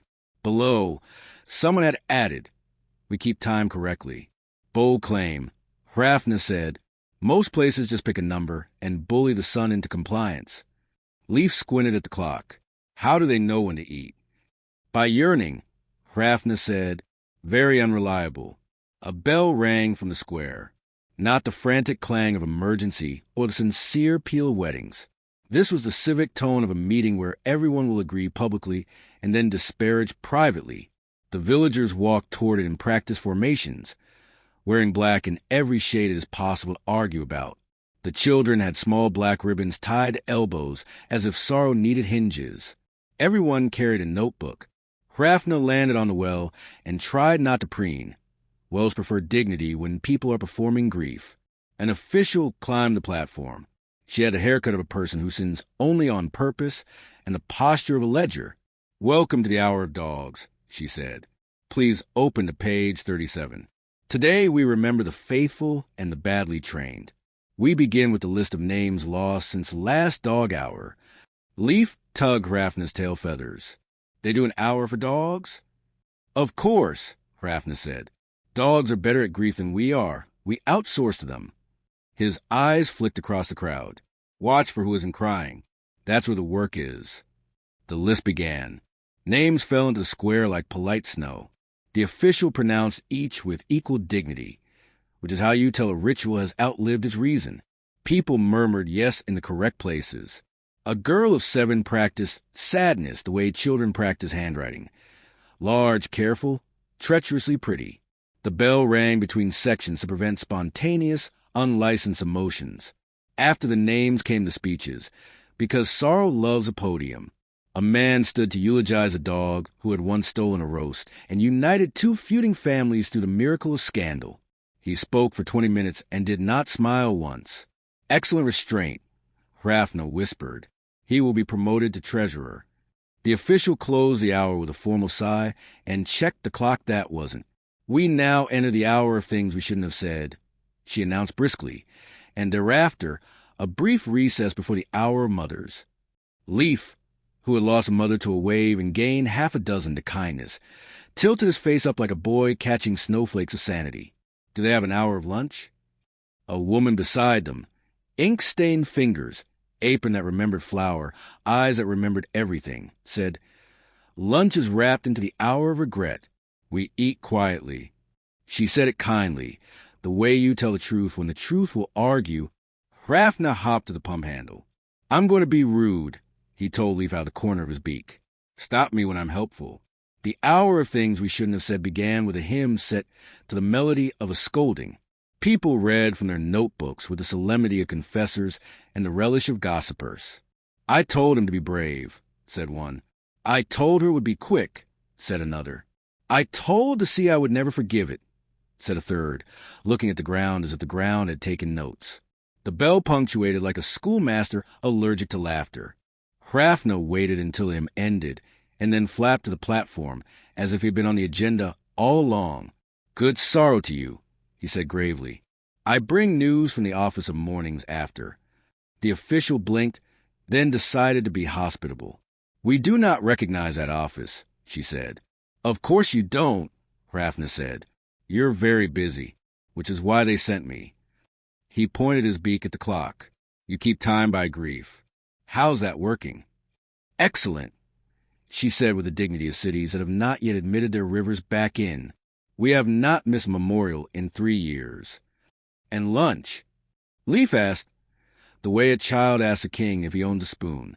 Folded into regret, the official repeated, "We chew with respect." Hrafna nodded solemnly. "Ah, yes. Chewing is very disrespectful if enjoyed." He turned to the crowd. "Quick survey. By show of hands. Who did something joyful this week and didn't tell anyone because it didn't fit a scheduled hour?" Hands hesitated the way secrets hesitate before they bolt. One by one, palms lifted. A woman who had taught a boy to whistle. A man who had rescued a sourdough starter by singing to it. A grandmother who had danced alone in her kitchen and frightened a cucumber into becoming a pickle. The official looked pained. "Joy is off agenda," she said. "Joy is the agenda," Hrafna said, and the bell had the good sense not to ring over him. He hopped to the face of the clock and tapped the plaque that read Hour of Mothers. "Beautiful, worthy. But if you make this hour the only place where mothers are allowed to be discussed, what happens at other hours when mothers occur?" A silence as clean as winter. The ink-fingered woman in the apron said, "We write it in the margins." Leaf lifted the world's worst bell, the midnight one he carried like a pocket conscience, and set it on the platform. "Ring this when joy happens," he said. "Not loudly." "Right." He demonstrated. The sound wobbled, not pretty, sincere. People smiled in reflex and then tried to stop as if the smile had been improper, The smile refused obedience. The official cleared her throat in the diplomatic key. "We respect your enthusiasms," she said. "However, this community has a structure. We have a rhythm. We keep time." "You keep loss," Hrafna said. "Time is calling from the kitchen, asking to be served hot." He hopped down and walked. Yes, walked, legs and all, through the crowd like a feathered foreman, assigning chores. "You," he told a teenager whose grief had hardened into superior boredom, "will build a clock with 2 hands. One for sorrow, one for lunch." They moved together. If one stops, the other rings a bell. The boy glared, which is youth's love language, and said, "Fine." "You," he told the grandmother, "will bake during the hour of mothers and call it rebellion." She blushed in outrage and consent. "You," to a man still wearing a wedding ring like a wound, "will teach the children jokes about thunder they can tell when it's unfair to be brave." The man blinked and nodded once, the exact amount a person can nod without crying. Above them, the official conferred with her committee in a hiss chorus. They were politic about it. They returned to the platform with a provisional announcement. "We could introduce the hour of living," she said, "on alternating Thursdays." "Lovely," Hrafna said. "And on the other days?" "Living remains informal," she said primly. Leaf, small, promoted by audacity, climbed up with a terrible bell. "What if you didn't name every hour after absence?" he asked. "What if you named some after presence?" The committee reviewed this radical proposal as if it were a new tax. "Examples?" the official asked, trapped into curiosity. Leaf looked at the clock face. He pointed at empty plaques where new mischief could be written. "Hour of bread out of the oven," he said. "Hour of someone fell asleep in the sun hour of kittens. Hour of we found the scissors. Hour of tell me about your day and mean it." A child shouted, "Hour of farts," because governance requires humility. The square laughed, which is a symptom of survival. "We can't throw away our hours," the official protested, clutching the book of sorrow with both hands. "They're our map." "Keep them," Hrafna said, softer now. "Maps are lovely, but don't worship them. The road is elsewhere." He drew his beak across the air like a quill. "Here's the contract. Keep your hour of mothers. Add hour of bread within it. Keep hour of dogs. Add hour of dogs still here. Keep hour of things we shouldn't have said. Add hour of things we said right and forgot to celebrate. Keep hour of heroes. Add hour of taking out the trash without being asked." The committee retreated, advanced, retreated. The official put her hand on the book and looked down at the ink-stained woman, who had begun, without permission, to lay out loaves on the edge of the platform. Steam carried an argument the bell could not silence. "We will be seen as frivolous," the official said, scared in the key of people who have been strong too long. "You will be seen," Hrafna said, full stop. They tried it. Not all at once. No one survives good change like that. The remainders of the hour of dogs were spent writing letters to living dogs explaining why they are loved beyond their usefulness. The hour of regret served soup loudly. The hour of mothers became a potluck. A baby screamed because babies are committed to research. Someone rang Leaf's bell. The baby took his permission and screamed cheerfully. The clock's plaques received chalk additions in messy hands. Hour of fixing things with string. Hour of learning to whistle. Hour of being wrong politely. Denial did not vanish. It put on its good coat and tried to object. "If we enjoy ourselves, we betray the dead," it hissed. Grandmothers, who have tenure, hissed back. "If we refuse to enjoy ourselves, we betray the living." The dead consulted privately at the house for heavy weather. They're always at the back of the meeting. Voted with cake crumbs. Live, rinse, repeat. There was resistance, of course. A group calling themselves the proper clocks muttered about standards. They drafted a petition to ban giggling within earshot of memorials. The petition accidentally blew into the oven draft, singe, and emerged improved. Recommendation: giggle quietly when appropriate. Teach children when that is. It passed unanimously, because procedure is easily charmed by baked goods. Late in the afternoon, during the newly minted hour of things that grew back, hair, courage, rosemary, Leaf found the workshop where the teenager was building the double-hand clock. The boy had the expression of a person whose inside jokes still live at home. The clock face showed two hands, and between them, a little window labeled today. Behind the window, a strip of paper was printed with a rolling sentence. Begin kindly. Every minute it advanced one word and began again. That's cheating, Leaf said, admiring. Everything that works is cheating, the boy said. What's your name? Leaf, Leaf said. Yours? Tor, said the boy. No relation. I fix things. Or break them. Depends who asks. Hire him, Hrafna told the ceiling. Evening struck politely, and the committee gathered one more time. The official stood with a different posture. We vote, she said simply. Keep our old hours. Add new ones. We will name them with chalk and see which survive rain. We will move some into kitchens. We will lend some to children. We will strike the hour if nothing good ever happens. Murmur a scandal. On the grounds that it is empirically false and bad for soup. The bell rang. Not the civic one. The terrible one. Leaf rang it the way you ring for whoever is awake and needs to be seen. We are awake, he said, and we need to be seen. Sorghum clapped the way people clap, when they have put down something heavy together. Hrafna bowed without style. He does that sometimes when the point is not him. The ink-stained woman handed him a heel of bread. You are insufferable, she said. Thank you. Both can be true, he said, and stole a second heel for dignity. Night arrived with her usual competence and looked over the new schedule. She approved, especially the hour of lullaby that ends after the second verse. She collected a few tears for her private museum of clean ones curated, very exclusive, and kissed the bell like a grandmother who refuses to be thanked. On the way out, because there is always a way out if you're moving toward beginning, Leaf stopped under the arch and looked up at the clock with its two kinds of time. He reached into his pocket and pulled out a stub of chalk Hrafna had stolen from bureaucracy in Brimgard. He wrote on the empty space below the village name. We keep time correctly when we eat. Blasphemy, Hrafna said, delighted. Also medicine. They slept beyond the last elegy sign, where the road forgot to be sad and remembered to be dirt.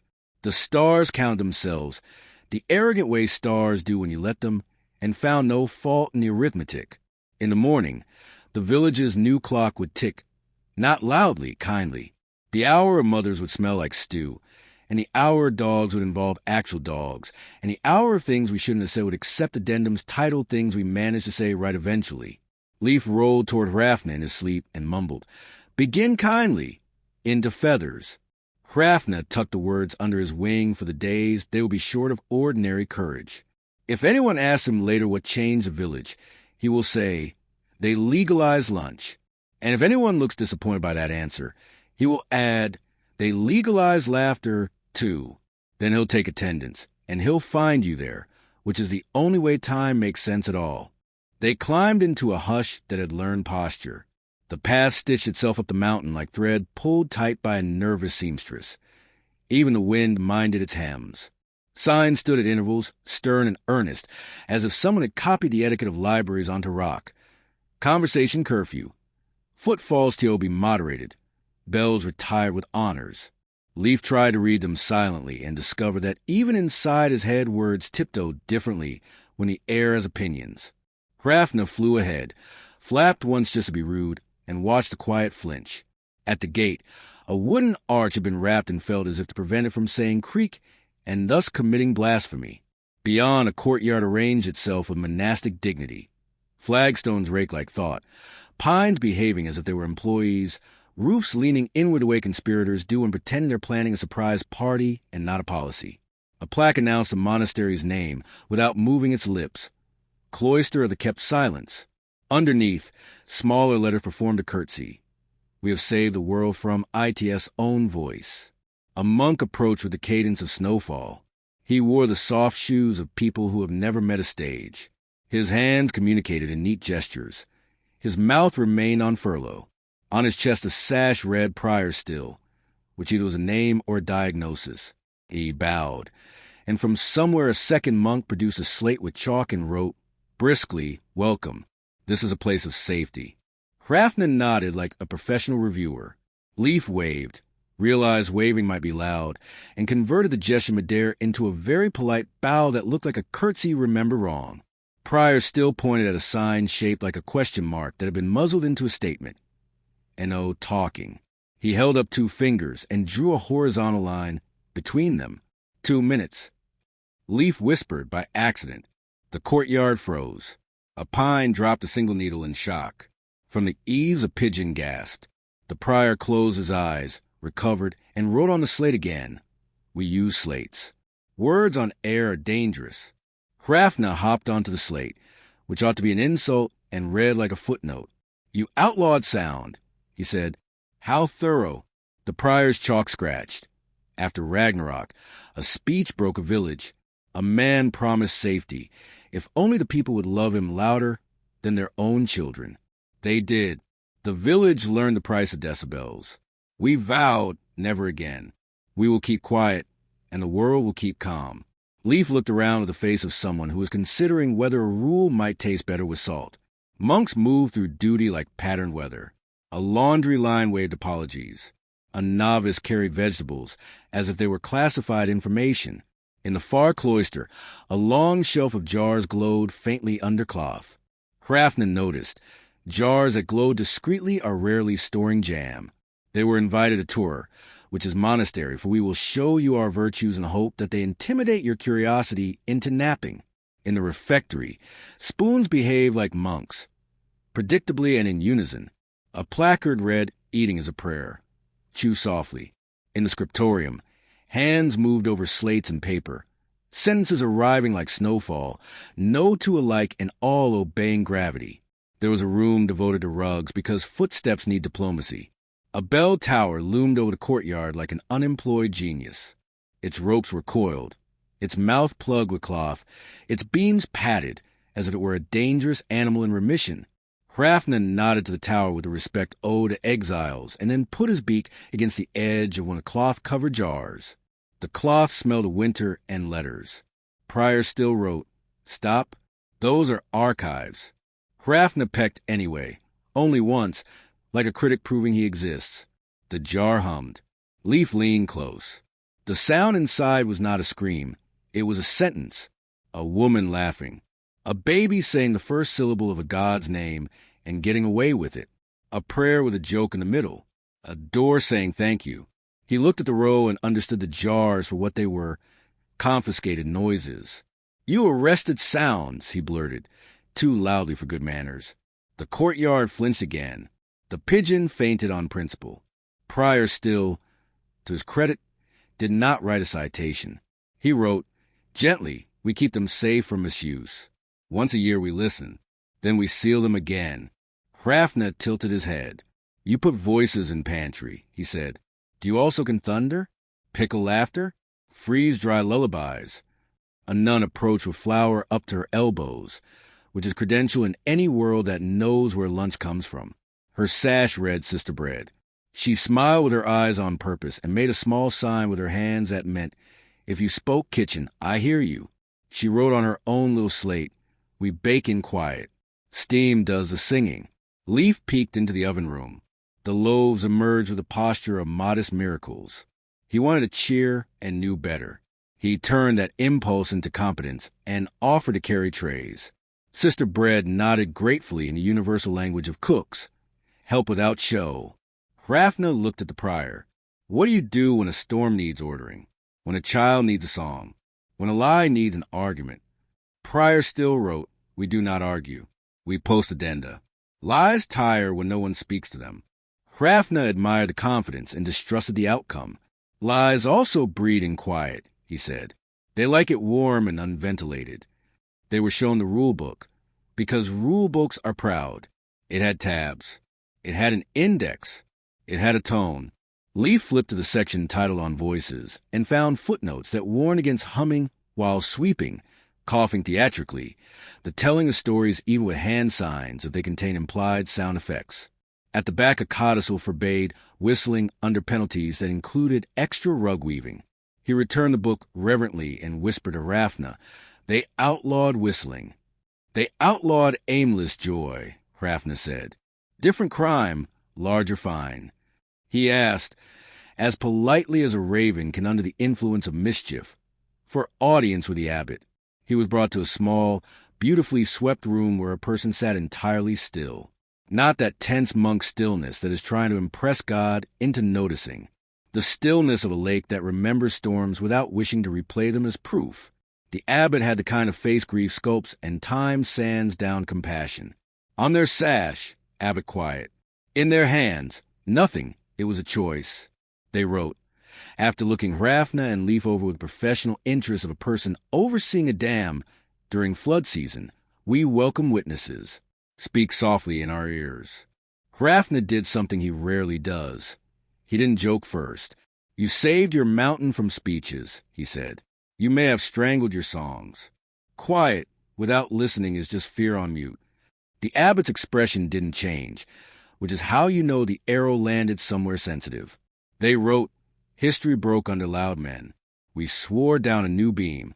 We have not had violence in 7 winters. We have not had screaming. We sleep. Leaf, who had slept recently and well in a village that legalized lunch, said, do you also laugh? The abbot's chalk hovered. Once a week, the slate said, by appointment, in the garden, with mittens. Hrafna turned theatrical, mostly to keep from hissing. We propose revisions, he declared. And when the prior and Sister Bread frowned in that polite monastic, do-not-start tone, he raised his beak and delivered the plan like a recipe. You keep your quiet hours.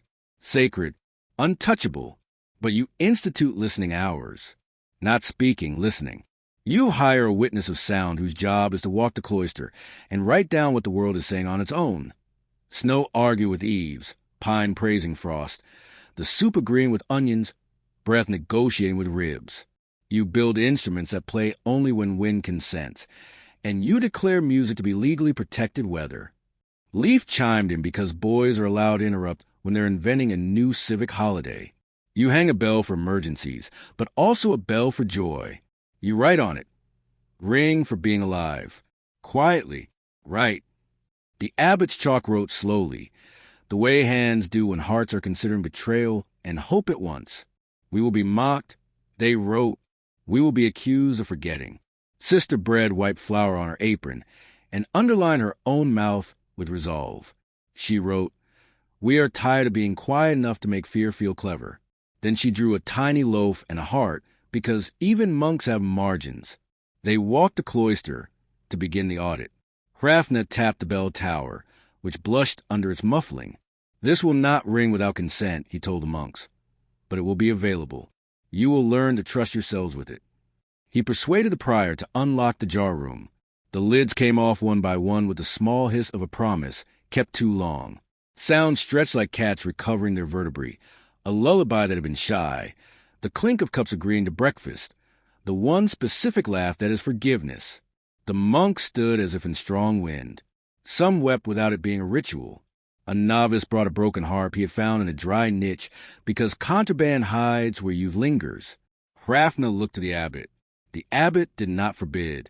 Leaf set the harp between 2 posts where wind had time and generosity. They strung it with lines of spare starcloth cord. Every monastery has starcloth now. The world is learning, and the mountain breathed a note that would have made a judge forget a case. Monks closed their eyes not to escape, but to understand. Add a snow drum, Leaf said. Stretch hide over a clean barrel.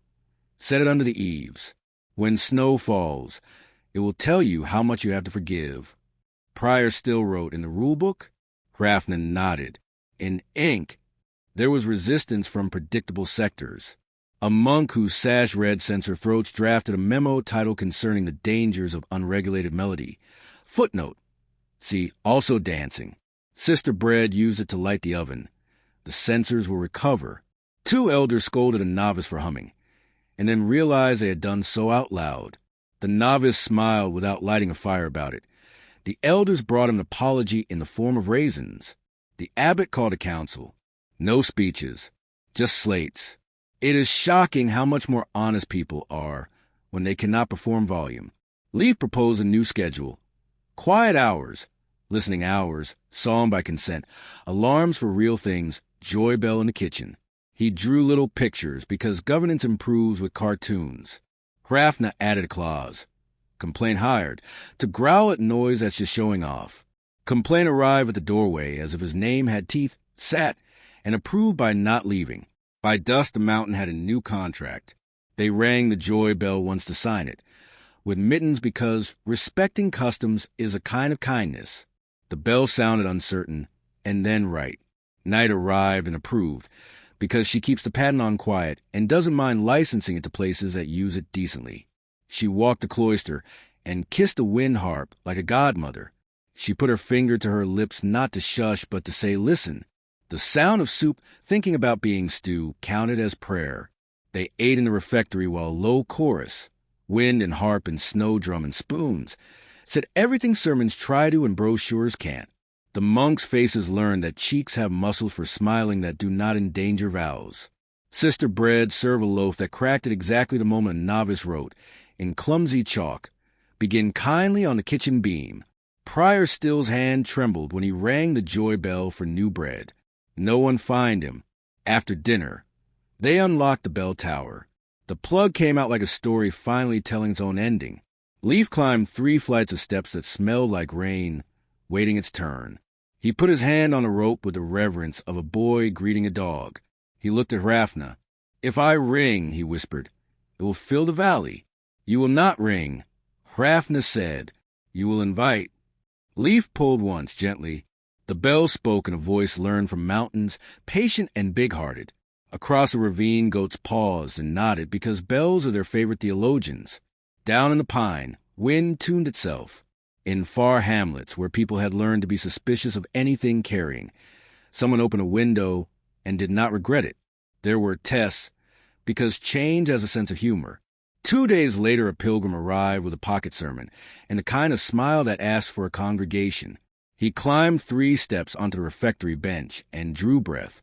Prior still pointed at the joy bell. The pilgrim frowned, then listened.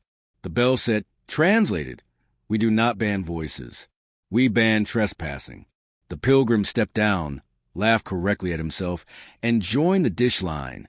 People who can convert sermons into elbow grease are not the enemy. A week after, a storm performed its art. The wind harp sang without showboating. The snow drum told the truth in quarters, not halves. The joy bell was not used as a weather vane. Monks moved like people who have practiced not panicking because they have scheduled listening. The abbot stood in the courtyard and wrote nothing, and said nothing and heard everything. After, they led a hymn with 10 notes and a nap in it. Even Hrafna admitted respect. They opened a jar room on the first day of every month and added to it, not confiscated, curated. Sounds worth saving for lean seasons. A child discovering whistling, legalized between the hours of after chores and before supper. Laughter with soup in it. A secret told loudly because it was good news and God doesn't mind. They also wrote down noises to keep out. Shouting at bread. Doors slammed at children. Silence used like a sword. The mountain learned a vocabulary. Hrafna, who loves leaving as proof that the place can continue without him, prepared to go. He took attendance in the foyer, purely to annoy the sign that said, "No talking," and found that all the necessary names had shown up. Quiet, listening, song, lullaby, alarm bell. He bowed to the abbot in the raven's minimal fashion, acknowledgement without spectacle. The abbot wrote, "Thank you for the inconvenience. Thank you for not being clever enough to stay wrong," Hrafna said, and got away with it because flour on Sister Bread's cheek made the air too tender to mind. Leaf asked, "Do we leave them something?" He held up the terrible midnight bell. Hrafna shook his head. "We'll need that, but we can leave a rule." He wrote on the doorframe with chalk stolen, naturally, from a rule book. Quiet hours enforced by kindness. Noise permitted by love. Ring if alive. They started down the path. The hush had learned to breathe. The signs looked less like scoldings and more like reminders written by a friend. Down valley the world kept on needing invitations. Leaf skipped exactly once, as an experiment. The mountain did not report him. Hrafna flew with the lazy accuracy of birds who have filed their travel plan with weather and received approval stamped with a smile. "What's next?" Leaf asked. "A parliament of rivers that want separate holidays." Hrafna said, "We'll bring a calendar with more room for dance." He glanced back only once, Because ravens are dramatic of a loud. On the ridge, the bell tower took a breath and did not ring. It didn't need to. The valley was listening. And somewhere under the new rules a jar hummed with the most indecent sound a monastery can keep legally. The sound of someone starting to laugh before they remember why they're allowed. The parliament met in a delta that had dressed up as a rosette. Channels braided like polite arguments. Reeds were their best green. Sandbars took minutes. Fish formed a quorum and abstained elegantly. To one side, a cliff provided galleries for gulls who specialize in heckling. The sky, pretending to be neutral, brought paper clouds and a very large blue ceiling. Each river arrived with its own entrance music. The North Fork arrived punctual and rectangular, wearing floodplains like shoulder pads. I carry commerce. It announced before anyone could accuse of humility. I deserve the longest spring. My barges are literature. The West Bend came in late on purpose, glossy with meander and perfume. I am culture, it said, and its vowels had opinions about upholstery. Tourists weep when I turn. I should flood with velvet ropes. From the mountains, a lean river cut with a knife arrived, still tasting of snow. I am the first sip, it said, sure on adjectives, long on altitude. I want holidays without speeches. A broad old creature, estuary more than river, who had learned diplomacy from salt, rolled in like a grandmother sitting down where chairs obey. I am home, she said, watch your tone. Smaller creeks joined, their badges hand-lettered. Tributary with ferns. Trickler near the mill, the one that goes missing underground but returns. They were excited and terrified, and very prepared to be patronized. Leaf stood beside Hrafn at the Gavel Rock, holding the terrible bell. Are we chairing? He whispered. We are chair-shaped, Hrafn said. Close enough. A reed cleared its throat like paperwork. Agenda, it rustled.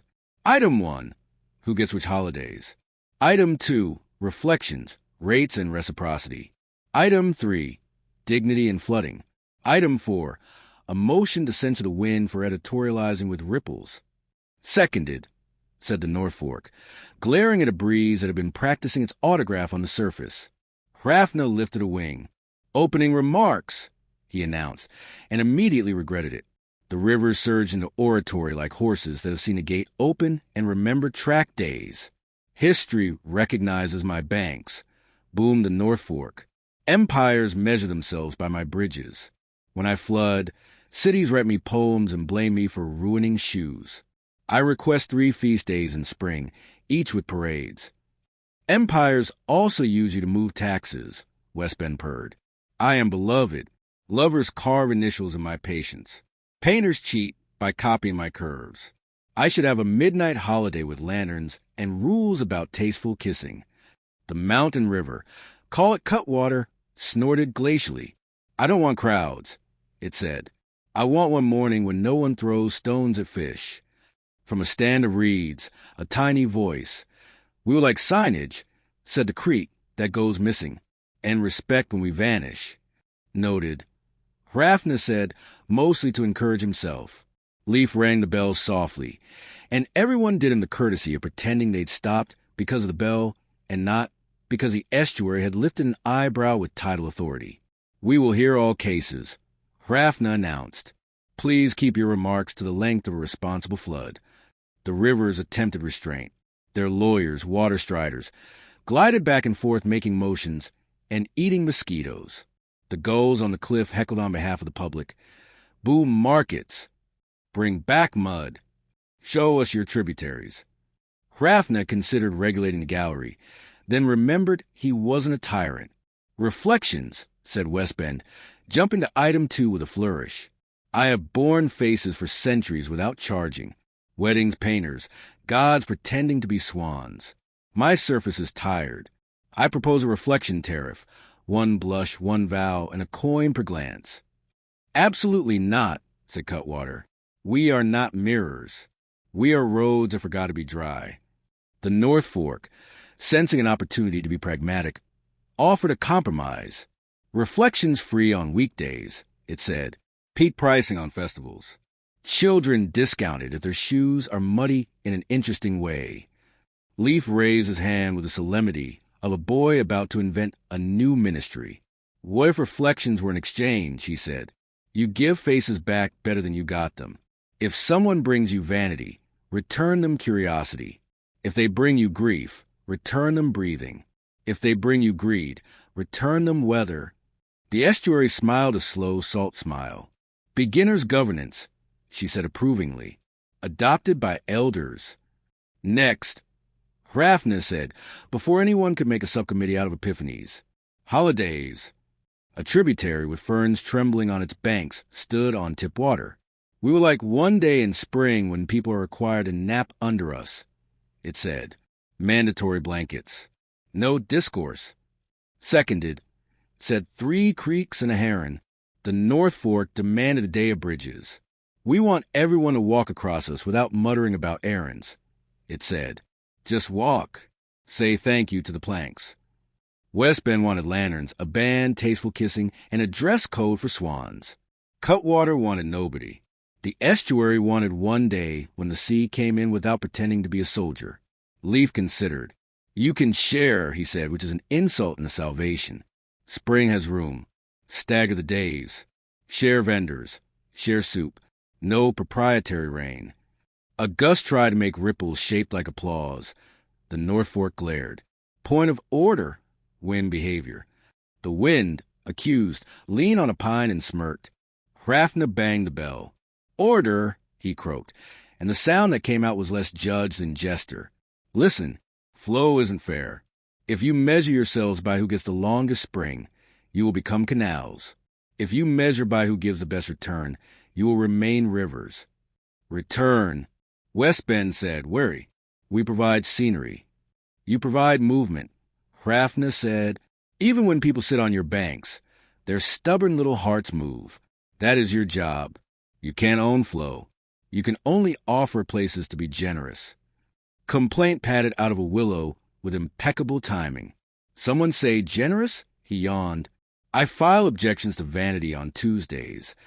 We don't need complaint, huffed North Fork. We need enforcement. You need a calendar, Complaint said, with fewer pictures of yourselves.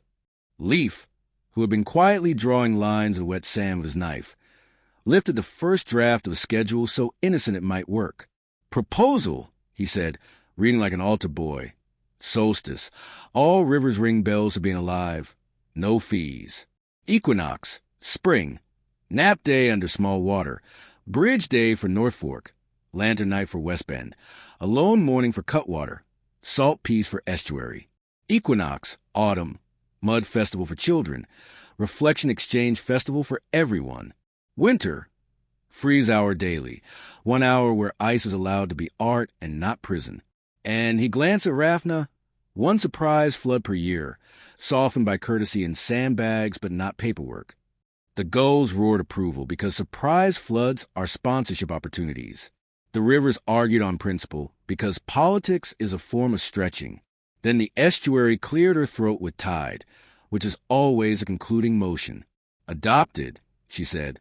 We will cheat as needed. Item 3, Hrafna said, dignity in flooding. The Delta braced for theology. Cutwater spoke first, because mountains are allergic to dithering. Dignity is courtesy, it said. We announce ourselves to stones. We do not pretend to be sorry for being gravity. North Fork tried heroism. Dignity is infrastructure, it said. We respect bridges. Bridges respect us back. West Bend attempted metaphor. Dignity is silk, it said, and sometimes silk gets wet.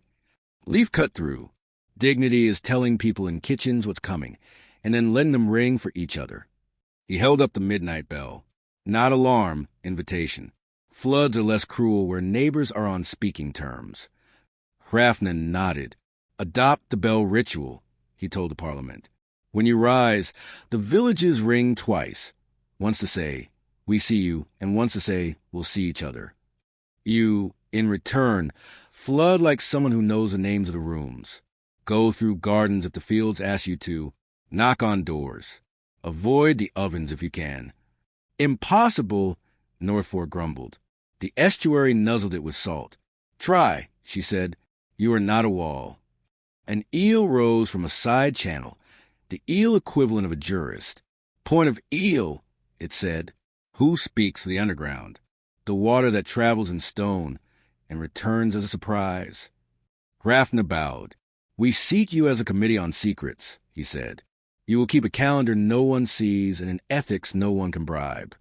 Item 4, the reed side. Censure wind. The wind preened, fluffed its gusts, and prepared to be vandalized by democracy. Leaf raised a hand. Withdrawn, he said. Wind helps laundry. We make too many enemies out of co-workers. Also, wind tells jokes. West Bend added grudgingly. Bad ones. But the reeds laugh. The Parliament agreed to merely admonish Wind for ripples during solemnities. Wind agreed to ignore the admonishment and perform contrition by smelling like pine at opportune moments. There remained a matter of reflections. Hrafna sensed it, a bristly ledger entry under all the talk. West Bend, he said, why do you want money for faces? West Bend swirled, embarrassed in a chandelier way. Because I am tired, it said, and the admission made the water clearer. I carry everyone's pretty story. People cry, and they expect me to compose them. Then they leave me with the leftover mascara. I want to keep something. Leaf stepped into the shallows up to his shins. Keep us, he said. Not coins. Rules. Make a rule that says, if you cry into West Bend, you must also dance by West Bend within a week. If you put sorrow into her, you must bring back music. The estuary clapped and tied. Delicious, she said. Make it law. Cutwater, Hrafna said, turning to the mountain river. What's your secret vanity? Cutwater considered, then confessed with skittish dignity. I want credit, it said. Everyone thanks the sea. No one thanks the first cold where water remembers it can be brave. Leaf raised a bell. New sign for trailheads, he said. Thank the first sip. People will complain. They will learn. The Parliament got rowdy then in a constructive way. The Creeks proposed tiny holidays that made everyone jealous in the nicest sense. Fern appreciation, rock with a face day, the afternoon when dragonflies also count as clergy. The eel, having been granted a committee, immediately filed a bylaw against secrets that rot. The gulls tried to unionize the snack schedule and were reminded gently that they are independent contractors of chaos. And because satire loves to put on a suit and pretend to be governance, they drafted the Charter of Flow. It had clauses you could live by and jokes you could repair with. Charter of Flow, adopted at the Rosette Delta, under a large ceiling. Spring belongs to everyone, but you may take turns being important. Reflections are exchanges, not taxes. Floods announce themselves with courtesy. Villages answer with soup. Wind is a colleague. Admonish, don't imprison. Secrets report to the eel. Freeze hour daily. Art not prison. One beautiful surprise per season. No memoranda may pre-approve wonder. Bridges are thanked out loud. Children appoint the snack oversight board. Begin kindly. They sign by wetting their banks and letting the signature evaporate into weather. The sky stamped approve with a cloud shaped like a yes. The estuary sent a little salt up every channel, like a toast. West Bend, feeling seen, permitted a swan to be ridiculous without charging it. That night, lanterns appeared without committee approval. First at West Bend tasteful, then at North Fork practical bright, then everywhere inevitable. People from nearby towns, notified by gossip faster than bells, came to the banks. Musicians tried songs and were respectfully shushed by frogs who knew the repertoire. Children made paper boats and whispered policies into them. No yelling at dinner. Let fish go first. Pay puddles compliments. Cutwater had its alone morning at dawn. Hrafna stood with Leaf on a granite brow and watched people obey a law they had written for once with love. No footsteps, no coins, just breathing. They could hear, far off, a village ringing its flood bell twice. We see you and we'll see each other, though no flood came. It was practice, which some places call faith and some call choreography. On the last day of Parliament, as is customary, someone attempted to ruin everything with emotion. A sandbar rose and proposed the formation of a council of prestige to rank rivers by usefulness. The Delta groaned. Hrafna pecked his own foot to keep from swearing in Raven, which is rich in professional insults. Leaf rang the bell hard enough to be funny. "We already did that," he said. The world ended. It wasn't interesting. Cutwater coughed snowmelt. West Bend tried an egregious hair flip and failed adorably. North Fork, surprisingly, said, "We recommend a council of rakes instead."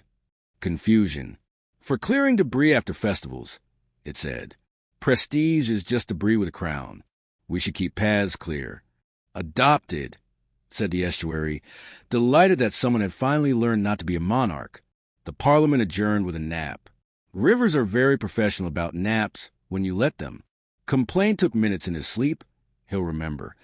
The gulls, sensing the meeting's end, stole a sandwich and redistributed it as taxes. The wind signed the charter by smelling like rain, where it would be considered a blessing. Hrafna and Leaf walked the high bank. The charter dried behind them into weather. "You're getting good at this," Hrafna told the boy. Leaf skipped a stone exactly 4 times, because mastery should be used sparingly. "We didn't make it fair," he said. "No," Hrafna agreed. "We made it flow. Fair is a museum. Flow is a kitchen. Kitchens feed. What's next?" Leaf asked, because narrative is hungry. "A city that keeps its doors locked from the inside," Hrafna said. "They call it safety. It's really loneliness. We'll bring hinges in the Eels Committee." They looked back once. Lanterns moved like constellations that had been given permission to learn choreography. On the gavel rock, someone had chalked the only sentence worth overusing. "Begin kindly." The tide lifted it a little and set down again, as if to say, "I like this one. I'll carry it." They reached the city by following the sound of boats being admired. The road narrowed between walls that weren't so much defensive as proud of their ability to say no. Signs announced a municipal theology in font that felt like a handshake you couldn't pull away from. Safety is civility. Latch early, latch often. Report loitering joy. Even the trees along the boulevard wore tidy little fences, as if their leaves might attempt a jailbreak. The gate was open. Obviously, that would be vulgar. But a smaller door inside the open gate was shut and had a peephole the size of a courtesy. Hrafna landed on the lintel and peered in. A human, I peered back with the look of someone who has been told for years that curiosity is how thieves get in. "State your business," the eye said politely, which is more dangerous than rudeness. "Attendance," Hrafna said, "and soup." Leaf stood beside the raven, knife at his hip for apples and rope, and watched the peephole do math. A slot opened. A form slid out like a trained fish. Visitor liability acknowledgement. Underneath, a second form, pre-checked on their behalf. Agreement not to teach neighbors each other's names. Leaf signed no in a child's handwriting that made bureaucracy blink. The peephole sighed, unlatching with a sound that had become the city's lullaby. They entered a courtyard, so clean it squeaked. Doors faced inward like frowns in architecture. Each door had 3 locks and an engraved plate. "Family Pratt. Do not knock. Text first." "Family Olin. Appointment only. Cough softly." "Family Ness. We have everything we need. Please go away." A woman swept already spotless stones. Her broom made the sound of guilt avoiding. She saw Leaf, saw the bird, and did the courtesy smile of someone whose cheek muscles file forms. "Welcome to keep," she said.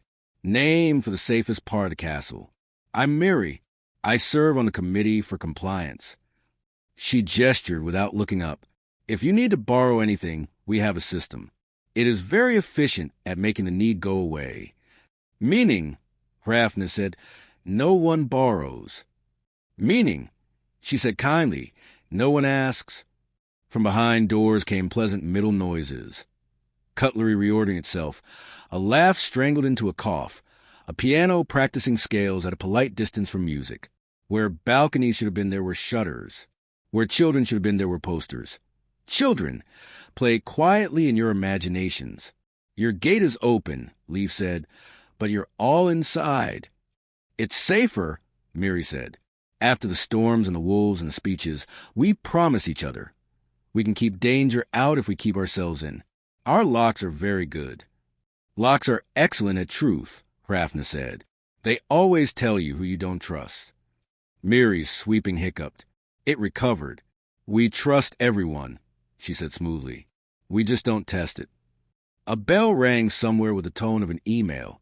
People slid plates through small doors at knee height. Trays slid back with compliments on their hygiene. Hrafna cocked his head. This one is going to be rude, he warned Leaf softly. I have extra chalk, Leaf said, which is a boy's way of promising to be helpful after the rudeness. They toured as people do when they want to confess without losing face.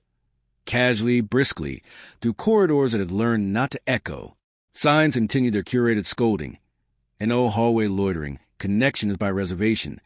Door-to-door talk prohibited. See form app. Windows are for light, not for gazing. A man jogged past with ankle weights and earbuds that played silence. He smiled in a way that begged, please don't make my lungs a community project. At the center of Keep lay the Hall of Insurance. Columns, marble, framed certificates flattering each other. A statue stood in the middle, an abstract of a door with a lock the size of a hero. Someone had placed flowers at its base with the tenderness people reserve for gods that have very clear rules. A smaller statue next to it, insulted by scale, depicted a hinge unadorned. Dust fretted its edge like a shy confession. We worship your god, Hrafna told the hinge. You'll get your turn. In the council chamber, a circle of chairs faced away from each other by design, like porcupines at a conference. The counselors spoke into little boxes that recorded their bravery and played it back later at a safe volume. The chair cleared his throat into a muffler. Welcome to our visitors. We are proud of our safety metrics. Congratulations, Hrafna said. What's your joy metric? A twitch around the room, quickly disguised as carpentry interest. The chair shuffled papers. Joy has been deprioritized pending the stabilization of the threat environment. Leaf's hand went up the way sun goes up. Are we the environment? He asked. We are all the environment, a counselor said, reading from a card that had been focus grouped to death. Miri slipped into the room with her broom, like a citizen smuggling conscience. She stood in the back with the other people who make cities function and who have learned to stand by doors in case someone forgets how to breathe. Hrafna hopped onto the table, which caused 3 heart rates to spike and also improved the decor. We have come, he announced, with the eel committee and a bag of hinges. The what? The chair asked, because Keep had not yet invented the correct department to be offended. Leaf spoke before anyone could fear it into a policy. We bring a way to open safely. He held up a small card he'd spent the last mile drawing with chalk stolen from a monastery rulebook. It showed a door, a hinge, and the space in between labeled agreement. Locks say no. Hinges say maybe. A murmur. It wasn't revolt. It was ache. The eel arrived, because underground water hears the word secret the way ravens hear story. He surfaced from the council fountain with the authority of a rumor that turned out to be a statistic. I chair the committee on secrets, he said, blinking law into the room. You've been keeping the wrong ones. Outrageous, spluttered a counselor into his muffler, discovering the joy of volume and hating it. We keep our children safe. We lock for them. You lock against them, the eel said gently, against their invention, their noise, their dirty shoes, which, by the way, are an index of civilization. Children measure safety by whether adults will open the door when they knock. Miri's broom paused mid-sweep. The sound of it not moving made the room listen. We did close our doors, she said quietly, after the floods, after the speeches, after the soldiers who said they were here for order. We thought order was a door. It is a room. It needs exits. Hrafna fluffed his feathers into ceremonial shape. Proposal, he said. A 3-bell law and a hinge festival. The council, temporarily kittens in a thunderstorm, stared. Bell 1, he said, rings at dusk every day. It is the invitation bell. Doors stand open for 10 minutes. No longer. We are not savages. And anyone may stand on anyone's threshold and say one kind thing. The sentence must be true, or it rots. Bell 2 rings on market days. It is the trade bell. Doors open for exchange. Sugar for eggs. Stories for recipes. Grievances for apologies. Bell 3 rings in storms. It is the safety bell. Doors open as far as they can without letting the weather in, and people pass buckets and blankets hand to hand. If your door never opens, you owe the city a chair on the street with your name on it. Sitting required. Anarchy, hissed a counselor whose sash read Subcommittee on Handles. Community, Miri said, and the sweep of her broom sounded like the first time a porch has guests after a funeral. Leaf laid out hinges on the table like offerings. Big ones, small ones, ones meant for gates, ones meant for bread box doors. We can oil them with soup, he said, because children think in a currency that keeps people honest. Soup brings neighbors. Neighbors bring news. News brings fewer speeches. Where's the risk assessment? The chair asked, his voice thinning now that the room had begun remembering his lungs. What about theft? Locks don't stop theft, Hrafna said. They just make it lonely. Also, we brought complaint. Complaint padded and wearing the look of a wolf who became unionized. If anyone abuses the bells, he growled, I file a note under barks that need training. Don't worry. I'm paid in crusts and gossip.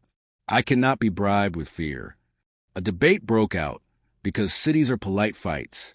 The Subcommittee on Handles urged a 6-month pilot with opt-outs, waivers, and certificates for people who open their doors with the correct facial expression. The Eel Committee urged immediate informal adoption before anyone could invent a form. The chair tried to say both at once and ended up saying neither. Then a small voice from the hall cut through the practiced caution. My grandpa's door is stuck, said a child with a face like a promise. He pretends he doesn't hear me knock. The room learned Power's favorite lesson the hard way. Governance loses when children ask questions out loud. Miri moved first because brooms are a kind of authority. Where, she said. The child pointed. Half the room rose and followed. A city's legs remembering what leadership really is. They found the apartment by the sound of furniture, trying to be a barricade. The plaque on the door read Ness. We have everything we need. It sounded like a tombstone that had found employment. Leaf put his ear to the wood. Behind it, a man breathed the way end tables learn to breathe when they are asked to be company. Grandpa, the child said, and knocked in a rhythm that has told truth longer than language. I am here, and I am not the danger. No answer. Hrafna hopped to the peephole and peered with one bright, impolite eye.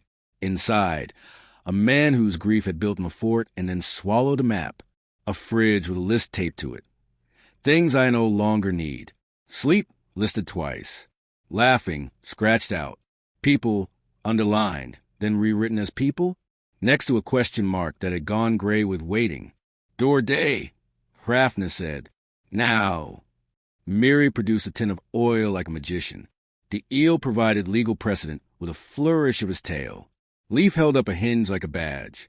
Complaint sat down, prepared to bark in bureaucratic tone if necessary. The chair hovered in the hallway, feeling both ridiculous and useful, which is a posture of reform. We won't break it, Leaf said to the child. We'll ask it to become a door again. He pressed his palm against the wood. Grandpa Ness, he said, steady as bells. We brought hinges and soup. You can keep your locks. We'll wait while you choose which one to open. Silence is loud when it's scared. Then, a sound like a decision reconsidering itself. One bolt. Another. A chain rattling with embarrassment of melodrama. The door opened the exact width of a maybe. The man behind it had the outline of someone who tells the truth by default and has been coerced into the habit of not answering. He looked at Leaf's knife and flinched for the correct reason. Not because it was dangerous, but because it admitted possibility. He looked at Miri's broom and wept because it was the exact object that had kept his loneliness tidy. He looked at the eel and nodded like a citizen recognizing an agency with jurisdiction over mold. I don't know how, he said, without a muffler. The hall held a sound like a choir being given a solo. We do, Miri said, and you do too. You were a boy once. This is just a door. It isn't a verdict. They oiled the hinges together. The child, Leaf, Miri, even the chair who had never in his turn performed an act that left his hands fragrant. The door sighed and remembered it was meant to swing. The chain learned to be decorative, which is reemployment as mercy. The lock remained. It was proud. It was welcome. It was no longer in charge. From the kitchen, the smell of soup occurred because someone had been expecting courage and put water on before permission. Hrafna bowed to the pot. Word moves differently in cities. In the courtyards, plates began stopping halfway to the slot. Hands reached farther. Someone said, "Come in," to air and meant it. Someone else cracked a window on purpose. On the third block, a woman opened her door and set a chair in the corridor with a sign. Sitter wanted, pay in stories. The sign filled before lunch. Across town, a locksmith stared at his keys and announced a sale. Hinge oil free with every call. The council reconvened with soup on the table. Forms tend to behave when soup is present. They passed the 3-bell law with amendments written in pencil. Kindness precedes compliance. Children may ring any bell in an emergency. Complaint empowered to adjudicate between exuberance and nonsense. The statue of the lock looked resentful. The small statue of the hinge glowed like an honest idea that has finally found a sponsor. Leaf climbed on the pedestal and wrote with chalk, "Begin kindly," across the hinge's spine. The dust looked good on it. They held the first invitation bell at dusk. 10 minutes of open thresholds declared like holidays. People stood in doorways with palms visible, so fear could see it wasn't being chased. They said true things that would be awkward if the door closed. "I like the sound of your laugh," said one neighbor to another who had forgotten the object had a use. "Your bread smells like my mother," said someone else, and received a loaf with tears on it. Just enough salt. "I saw you last winter," said a man to a man down the hall, "and I thought you were dying of loneliness. I am sorry I let you." The man said, "Me too? Will you take the chair with your name on it when I put outside?" And the other said, "Yes." And there was, if you will forgive sentiment, applause from the walls. Buildings have been waiting to be useful as witnesses since stone got the idea for being roofs. The trade bell on market day turned haggling into rehearsal for forgiveness. People returned objects they'd hoarded for fear scarcity might recognize them and follow. Scarcity lost their address, embarrassed. A woman handed the eel a letter and asked him to file it under secrets that should be sung later. He stamped it with his tail and hummed a little. The safety bell rang in the first storm and doors opened 6 inches all over the city so blankets and jokes could pass, and the weather could be watched together instead of survived apart. The storm wrote its customary love letter to gutters. Gutters responded with improved manners. There were failures. A man used the invitation bell as an excuse to sell worthless insurance and had his pitch eaten by complaint. Who enjoys paper? A teen stole a pie, returned it with an apology that included 2 slices missing and a better crust. The city promoted him to official taster with probationary adorability. A committee formed to police porch conversation. It was politely disbanded by a grandmother posting a sign. Porch law, and oh fascists, and oh sales, shoes optional, tea whenever. The statue of the lock was not melted down. You don't punish tools for misuse. It was moved to Hall of Honest Museum and labeled, "For emergencies only. Believe in doors first." In its old place they raised a porch. Not a stage. A porch. Railings low enough to lean on. Steps wide enough for 5 kinds of knees. A roof that had practiced patience during rain. People wrote their names under the boards like signatures on a law you want to read again. Hrafna watched all this as ravens do. Proud, intolerable, ready to leave. He found Miri in the square showing a child how to sweep without apologizing for dust. "You did the work," he said. "We just knocked." Miri leaned on the broom, the way saints lean on staffs when they've got dinner to make. "We were tired of being safe like cupboards," she said. "I miss my neighbor's hands. Do you know what a city is without hands?" "A very tidy museum," Hrafna said. "Terrible acoustics." Leaf rang the invitation bell one evening for no reason, except that he had the right. Doors opened. Children ran in patterns that looked like languages invented on purpose. Someone brought out a deck of cards with pictures of the river's new holidays. Someone else played the piano at a safe distance from excellence, and the city discovered harmony had been hiding in its lungs this whole time. Keep revised its signs with a pen that had learned kindness. Safety is civility became safety is each other. Latch early. Latch often became latch if tired. Hinge if able. Report loitering JOY became join loitering JOY. Bring a cup. Windows became for gazing again. People wave at strangers and invented the ceremony of first wave. If they wave back, you wave again. If they didn't, you wave tomorrow. The app that replaced door-to-door talk was repurposed to trade soup recipes and pictures of hinges that had been loved back into usefulness. They asked Hrafna to bless the porch. He declined stylishly and asked for bread instead. They asked Leaf to write the porch rules. He chalked.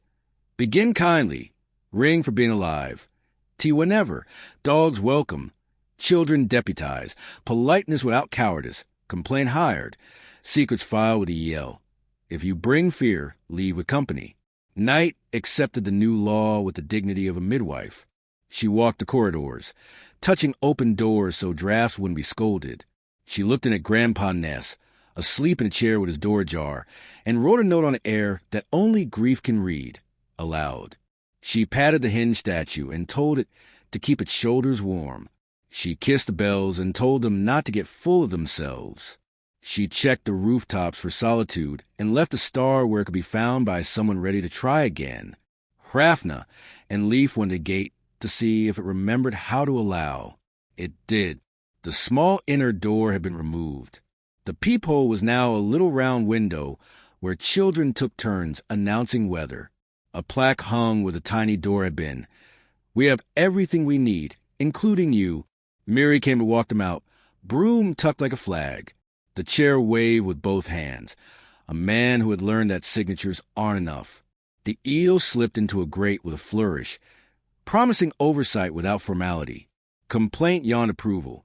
The city breathed, loud, impolite, safe. On the road, Leaf was quieter than usual. That kind of quiet. Full, not afraid. Did we make them less safe? He asked. Hrafna looked back at the porch where someone was falling asleep mid-story because rest had finally been legalized. We made them responsible, he said. Safety without company is a bunker. Safety with company is a table. Tables win. What's next? Leaf asked, because the story is greedy and gracious. A valley where people think forgetting is forgiveness, Hrafna said. We will bring a calendar that remembers correctly and a harvest that forgives slowly. Leaf swung the bell by its strap, and it made no sound on purpose, which is sometimes the kindest noise. On the wall, in letters visible from far down the road, someone had painted, "Begin kindly." The paint would weather. The law would keep. The doors would complain, and then open. The hinges would do their ancient, grateful work. And if fear came back dressed as reason, it always does, the bells would ring. Invitation, trade, safety, and a city would answer with chairs. They came into the valley by the easy road because the valley had hired ease to do its public relations. It was the greenest place sorrow ever forgot on purpose. Fields lay down quietly to be praised. Orchards arranged themselves like calendars who had learned manners. The river, Cutwater's younger cousin with fewer opinions, went around things the way polite people do at parties.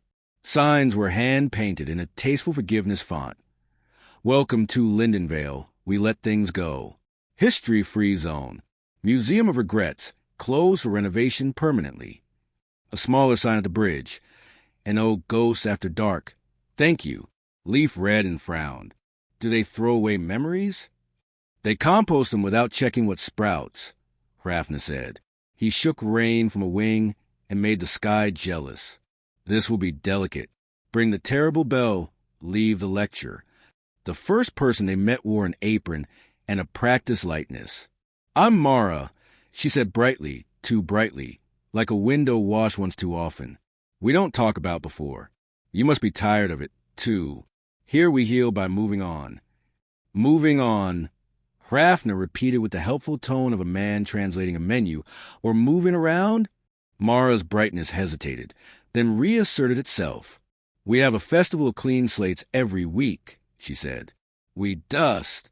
We repaint. We plant new rows where old stories used to be.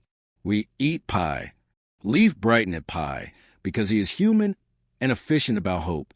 What kind? Any kind, she said, and the word any missed someone. The square was scrubbed exquisitely.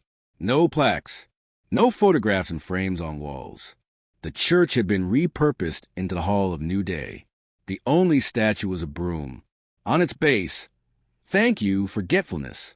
A boy of 5 ran past joyful as a rumor. A woman called after him, "Don't trip on yesterday." then corrected herself, habit snapping at her heel. I mean, watch your step. Hrafna flew a slow circle. New paint everywhere. A suspicious lack of old chairs. The house for heavy weather every village should have? Not here.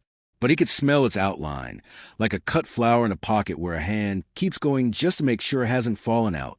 Mara noticed him noticing. We had a grief house, she said in the voice people use for broken china. It became a clubhouse for sadness. We closed it. People stopped crying in public. It's so peaceful now. Peaceful, Hrafna echoed, like a pond that has forgotten springs exist. Leaf set the terrible bell gently on the well's lip. The well made a sound wells make when no one has asked them a hard question for too long, almost relief. The council met them swiftly, kind faces, practical shoes, a municipal smile. The chair introduced himself as Quietus, which is either nominative determinism or a joke that never learned to laugh. We admire your work, he said before they could be accused of trying to help. News travels. Bells, hinges, shade, rivers. We prefer a different remedy here. Release. We don't speak of wars or waves. No commemorations. No anniversaries. People start over. It works. Define works, Hrafna said. We sleep, said a counselor. We don't fight, said another. We don't tell our children about the world. Someone else said accidentally, and then had the decency to flush. Leaf, who had learned tact the way boys learn how to carry hot pans, a skill, a scar, asked, What if your children ask anyway? We teach them to be present, Quietus said, and the word present sounded like a room with the windows painted shut. They were invited to the festival of clean slates, bunting in neutral colors. Don't remind anyone of anything. Tables laden with pie. Pie is not suspicious. Musk with lemon oil and conclusions. People wrote on small cards of weight. They would put down and pin them to a line that looked festive enough to pass for progress. I forget my brother's temper, someone wrote with careful bravery. I forget the sound the water made, wrote a woman whose hands knew boats. I forget him, wrote a man and smiled like a man thinking of jumping off a bridge because the bridge is crowded. Leaf touched one card. I forget my father's song, and felt the thickness of it. He looked at Hrafna. What if they forget the wrong things? They will, Hrafna said, that's how forgetting works. It's drunk. It drives. They found the place where the house for heavy weather had stood. The grass remembered its rectangle. A child had drawn a square in the dirt with a stick and was ferrying stones to rebuild it without permission. Hi, the child said to Leaf without stopping. Do you like houses you can cry in? Yes, Leaf said, with the fervor of someone who has been saved by such rooms twice. I'm Leaf. I'm Luda, the child said. I'm not supposed to be here. She placed a stone with the care of a midwife. People healed too hard. Now their faces slide off when they are tired. Hire her, Hrafna told the horizon. They went to the orchard. Old trees stood with the patience of 10,000 good decisions. New trees lined up like recruits. We graph without explaining where we got the cuttings, said the orchardist, a woman with dirt in her smile. It's kinder. Is it? Hrafna asked and tapped a trunk. The tree made the noise trees make when someone touches them, like a question. Do the new apples taste like ignorance? The orchardist stared. They taste like apple. Good, Hrafna said. Every apple is a library. Do you let anyone check the books out? He had seen enough. He asked for a town meeting. Leaf groaned softly. Meetings, and then straightened, because he had learned how to pour a story into a room without spilling. The square filled. The broom statue watched with the judgment of objects that had been used to sweep feelings under tables. Hrafna perched on the statue's handle and insulted no one by pretending not to be theatrical. Lovely valley, he began. It looks like a beginning. It smells like a pause. He nodded at the bunting and the pies. We approve of pastry. We have notes. Quietus folded his hands into a gate. We prefer clean beginnings. So do criminals, Hrafna said pleasantly, and tyrants, and people who owe you an apology. Murmur, nothing hateful. It sounded like people discovering their throats were doors. Leaf held up the terrible bell. We learned that ringing for being alive helps, he said. We also learned that pretending nothing bad happened makes the next bad thing lonely. He gestured to the grass rectangle and the child building without sanction. We think you should legalize remembering. We had remembering, a woman said. It ate the room. You fed it only grief, Hrafna said. Try a mixed diet. Let joy in without making a traitor. Quietus exhaled. We do stained glass amnesia for a reason, Bird. Without forgetting, people rot. Without remembering, people repeat, Hrafna said. You love new paint. Good. Paint murals of your dead doing normal things. Chopping onions. Fixing a boot. Losing at cards. Let children draw mustaches on them the week after. Take the sacred at a dose that makes it digestible.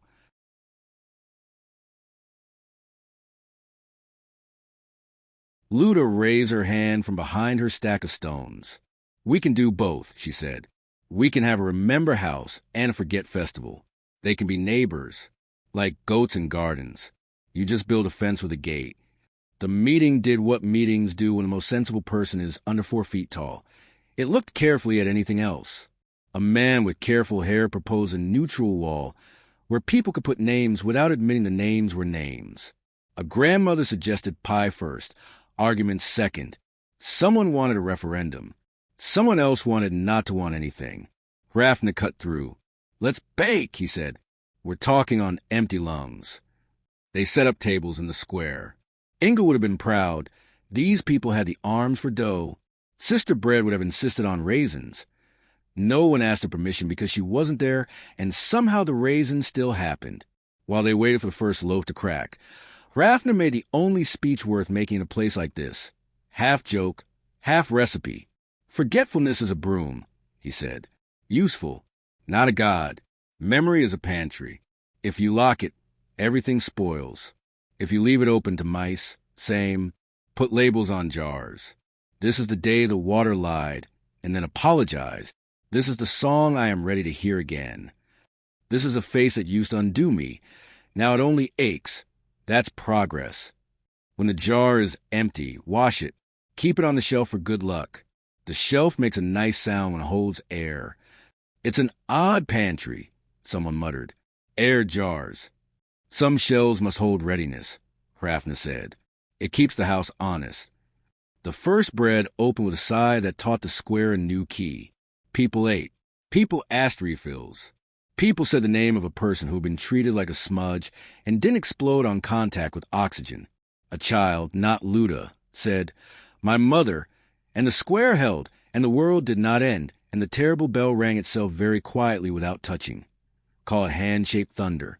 After pie, they legislated, mildly, like people waking from a nap, a house for heavy, whether reauthorized. For posts, a roof, a bench for 2 people who are not in love yet, a door that says bring your too much, leave with company. A festival of clean slates retained weekly. Added, a festival of kept promises monthly. Bunting permitted. Ghosts allowed with wristbands. The broom statue reassigned as custodian of the both/end. New plaque. Thank you, broom. Also, thank you, bucket. A wall of borrowed faces. Draw who you miss doing something ordinary. Write 3 things you learned from him that have nothing to do with being gone. The orchard adopts labels. This tree grafted from Nana's apple. Tastes like her jokes. Harvest with laughter. The well gets a chain with a bell. It rings when people need someone to lower a bucket together. Because water is heavy, and so is honesty. Children authorized to say that hurt during the festival of clean slates and to demand a rain check for joy under the clause. Scheduling a delight. Quietus, who had named himself too hard to survive without contradiction, cleared his throat. We will be accused of wallowing, he said. You will be accused of being alive.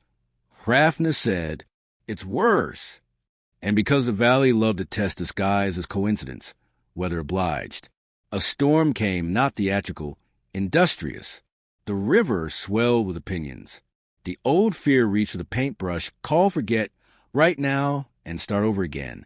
Leaf rang the safety bell they installed on Faith, and doors opened the correct amount. Folks passed blankets. Somebody, Mara, stood on the steps of the Hall a new day and shouted into the rain, "The last time the water did this, it took my boy." Then she added, "This time it will not take the name." The river, prone to vanity like all rivers, her itself named and sat down 2 inches sooner. In the house for heavy weather, reassembled at speed by Ludo with volunteer muscle. People brought jars. One jar had only air in it and a label that said, "Space of the next story. Do not fill with ghosts." Another jar had river water and a slice of lemon. Tastes different when we face it together. Someone brought the old sign Museum of Regrets and nailed it upside down over the door as a joke, which is just forgiveness with teeth. They kept both festivals. The Festival of Clean Slates improved with honesty.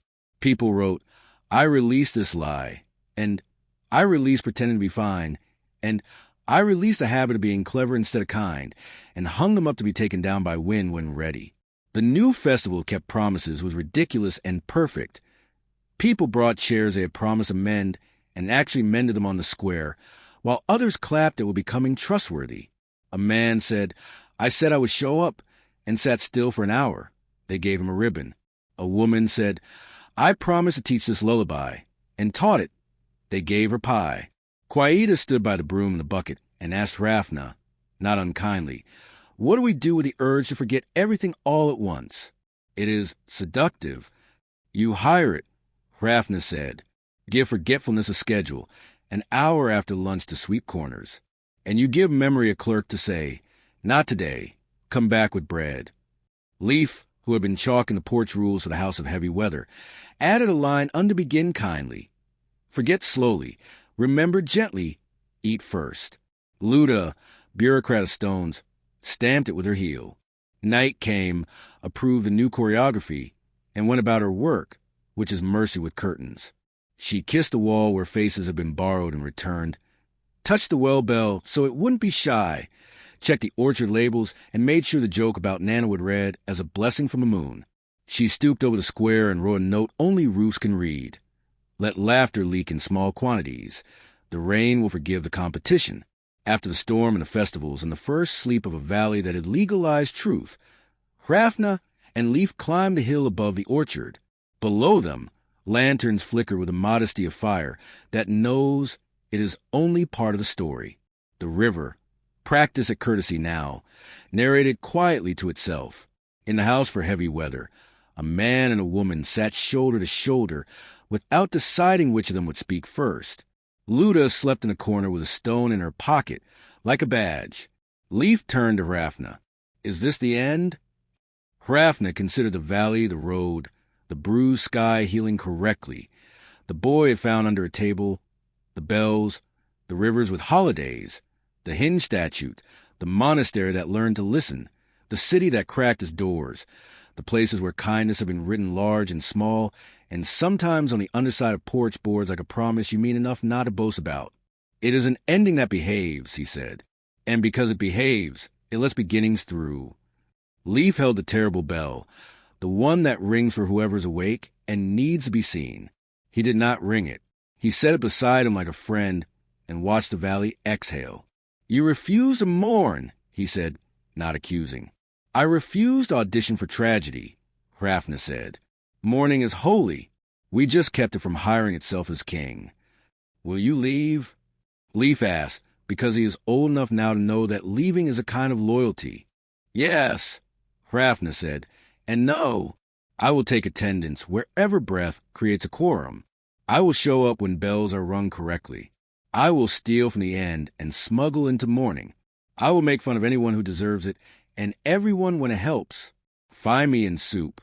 Leaf laughed, the laugh that made a city open its door once, and grew up a fraction you cannot measure with sticks. "What should I do?" "Hire children," Rafna said. "Bake. Legalize naps. Write clauses that can be amended by mercy. Teach the rivers to share holidays. Put signs on your walls that say begin kindly and mean it. When someone says forget, ask what they are afraid of. When someone says remember, hand them a chair. Ring the bell for being alive, and try very hard not to be impressive when you can be useful." They went down into the valley to leave it correctly. Quietus met them at the edge with a broom in one hand and a bucket in the other, and a face less polished and more trustworthy. He shook Leif's hand with fingers that had learned hinges. He bowed to Hrafna with the gravity owed to rude saviors. "We will be accused," he said. "By whom?" Hrafna asked. "By those who keep forgetting why remembering helps," Quietus said. "By those who sell clean slates wholesale. Then bake more pies than they can boycott," Hrafna said, "and ring bells that make cowardice sound like a toy." They crossed the bridge under the sign that now read, "Welcome to Lindenvale. We remember so we can begin." Someone had added in a child's hand, "Pie every Thursday." The Museum of Regrets had a new name, the Workshop of Better Tries. Its hours were chalked because some days grief needs overtime, and some days joy clocks out early to make dinner. At the Ridge, Leif turned for a last look. Luda was directing a crew of adults in the very serious business of choosing the color of the house for a heavy weather door. The river practiced dignified meandering. The orchard labeled laughter. The well bell swayed exactly once, which is promise, not alarm. The valley did not wave goodbye. It had learned that waving is for people who intend to see you again. Hrafna launched. The air supported him generously, as air does for those who have annoyed it into improvement. Leif walked with the clattery confidence of a boy carrying a bell and a knife and a sentence for the first breath of every town. Begin kindly. He would write it where needed.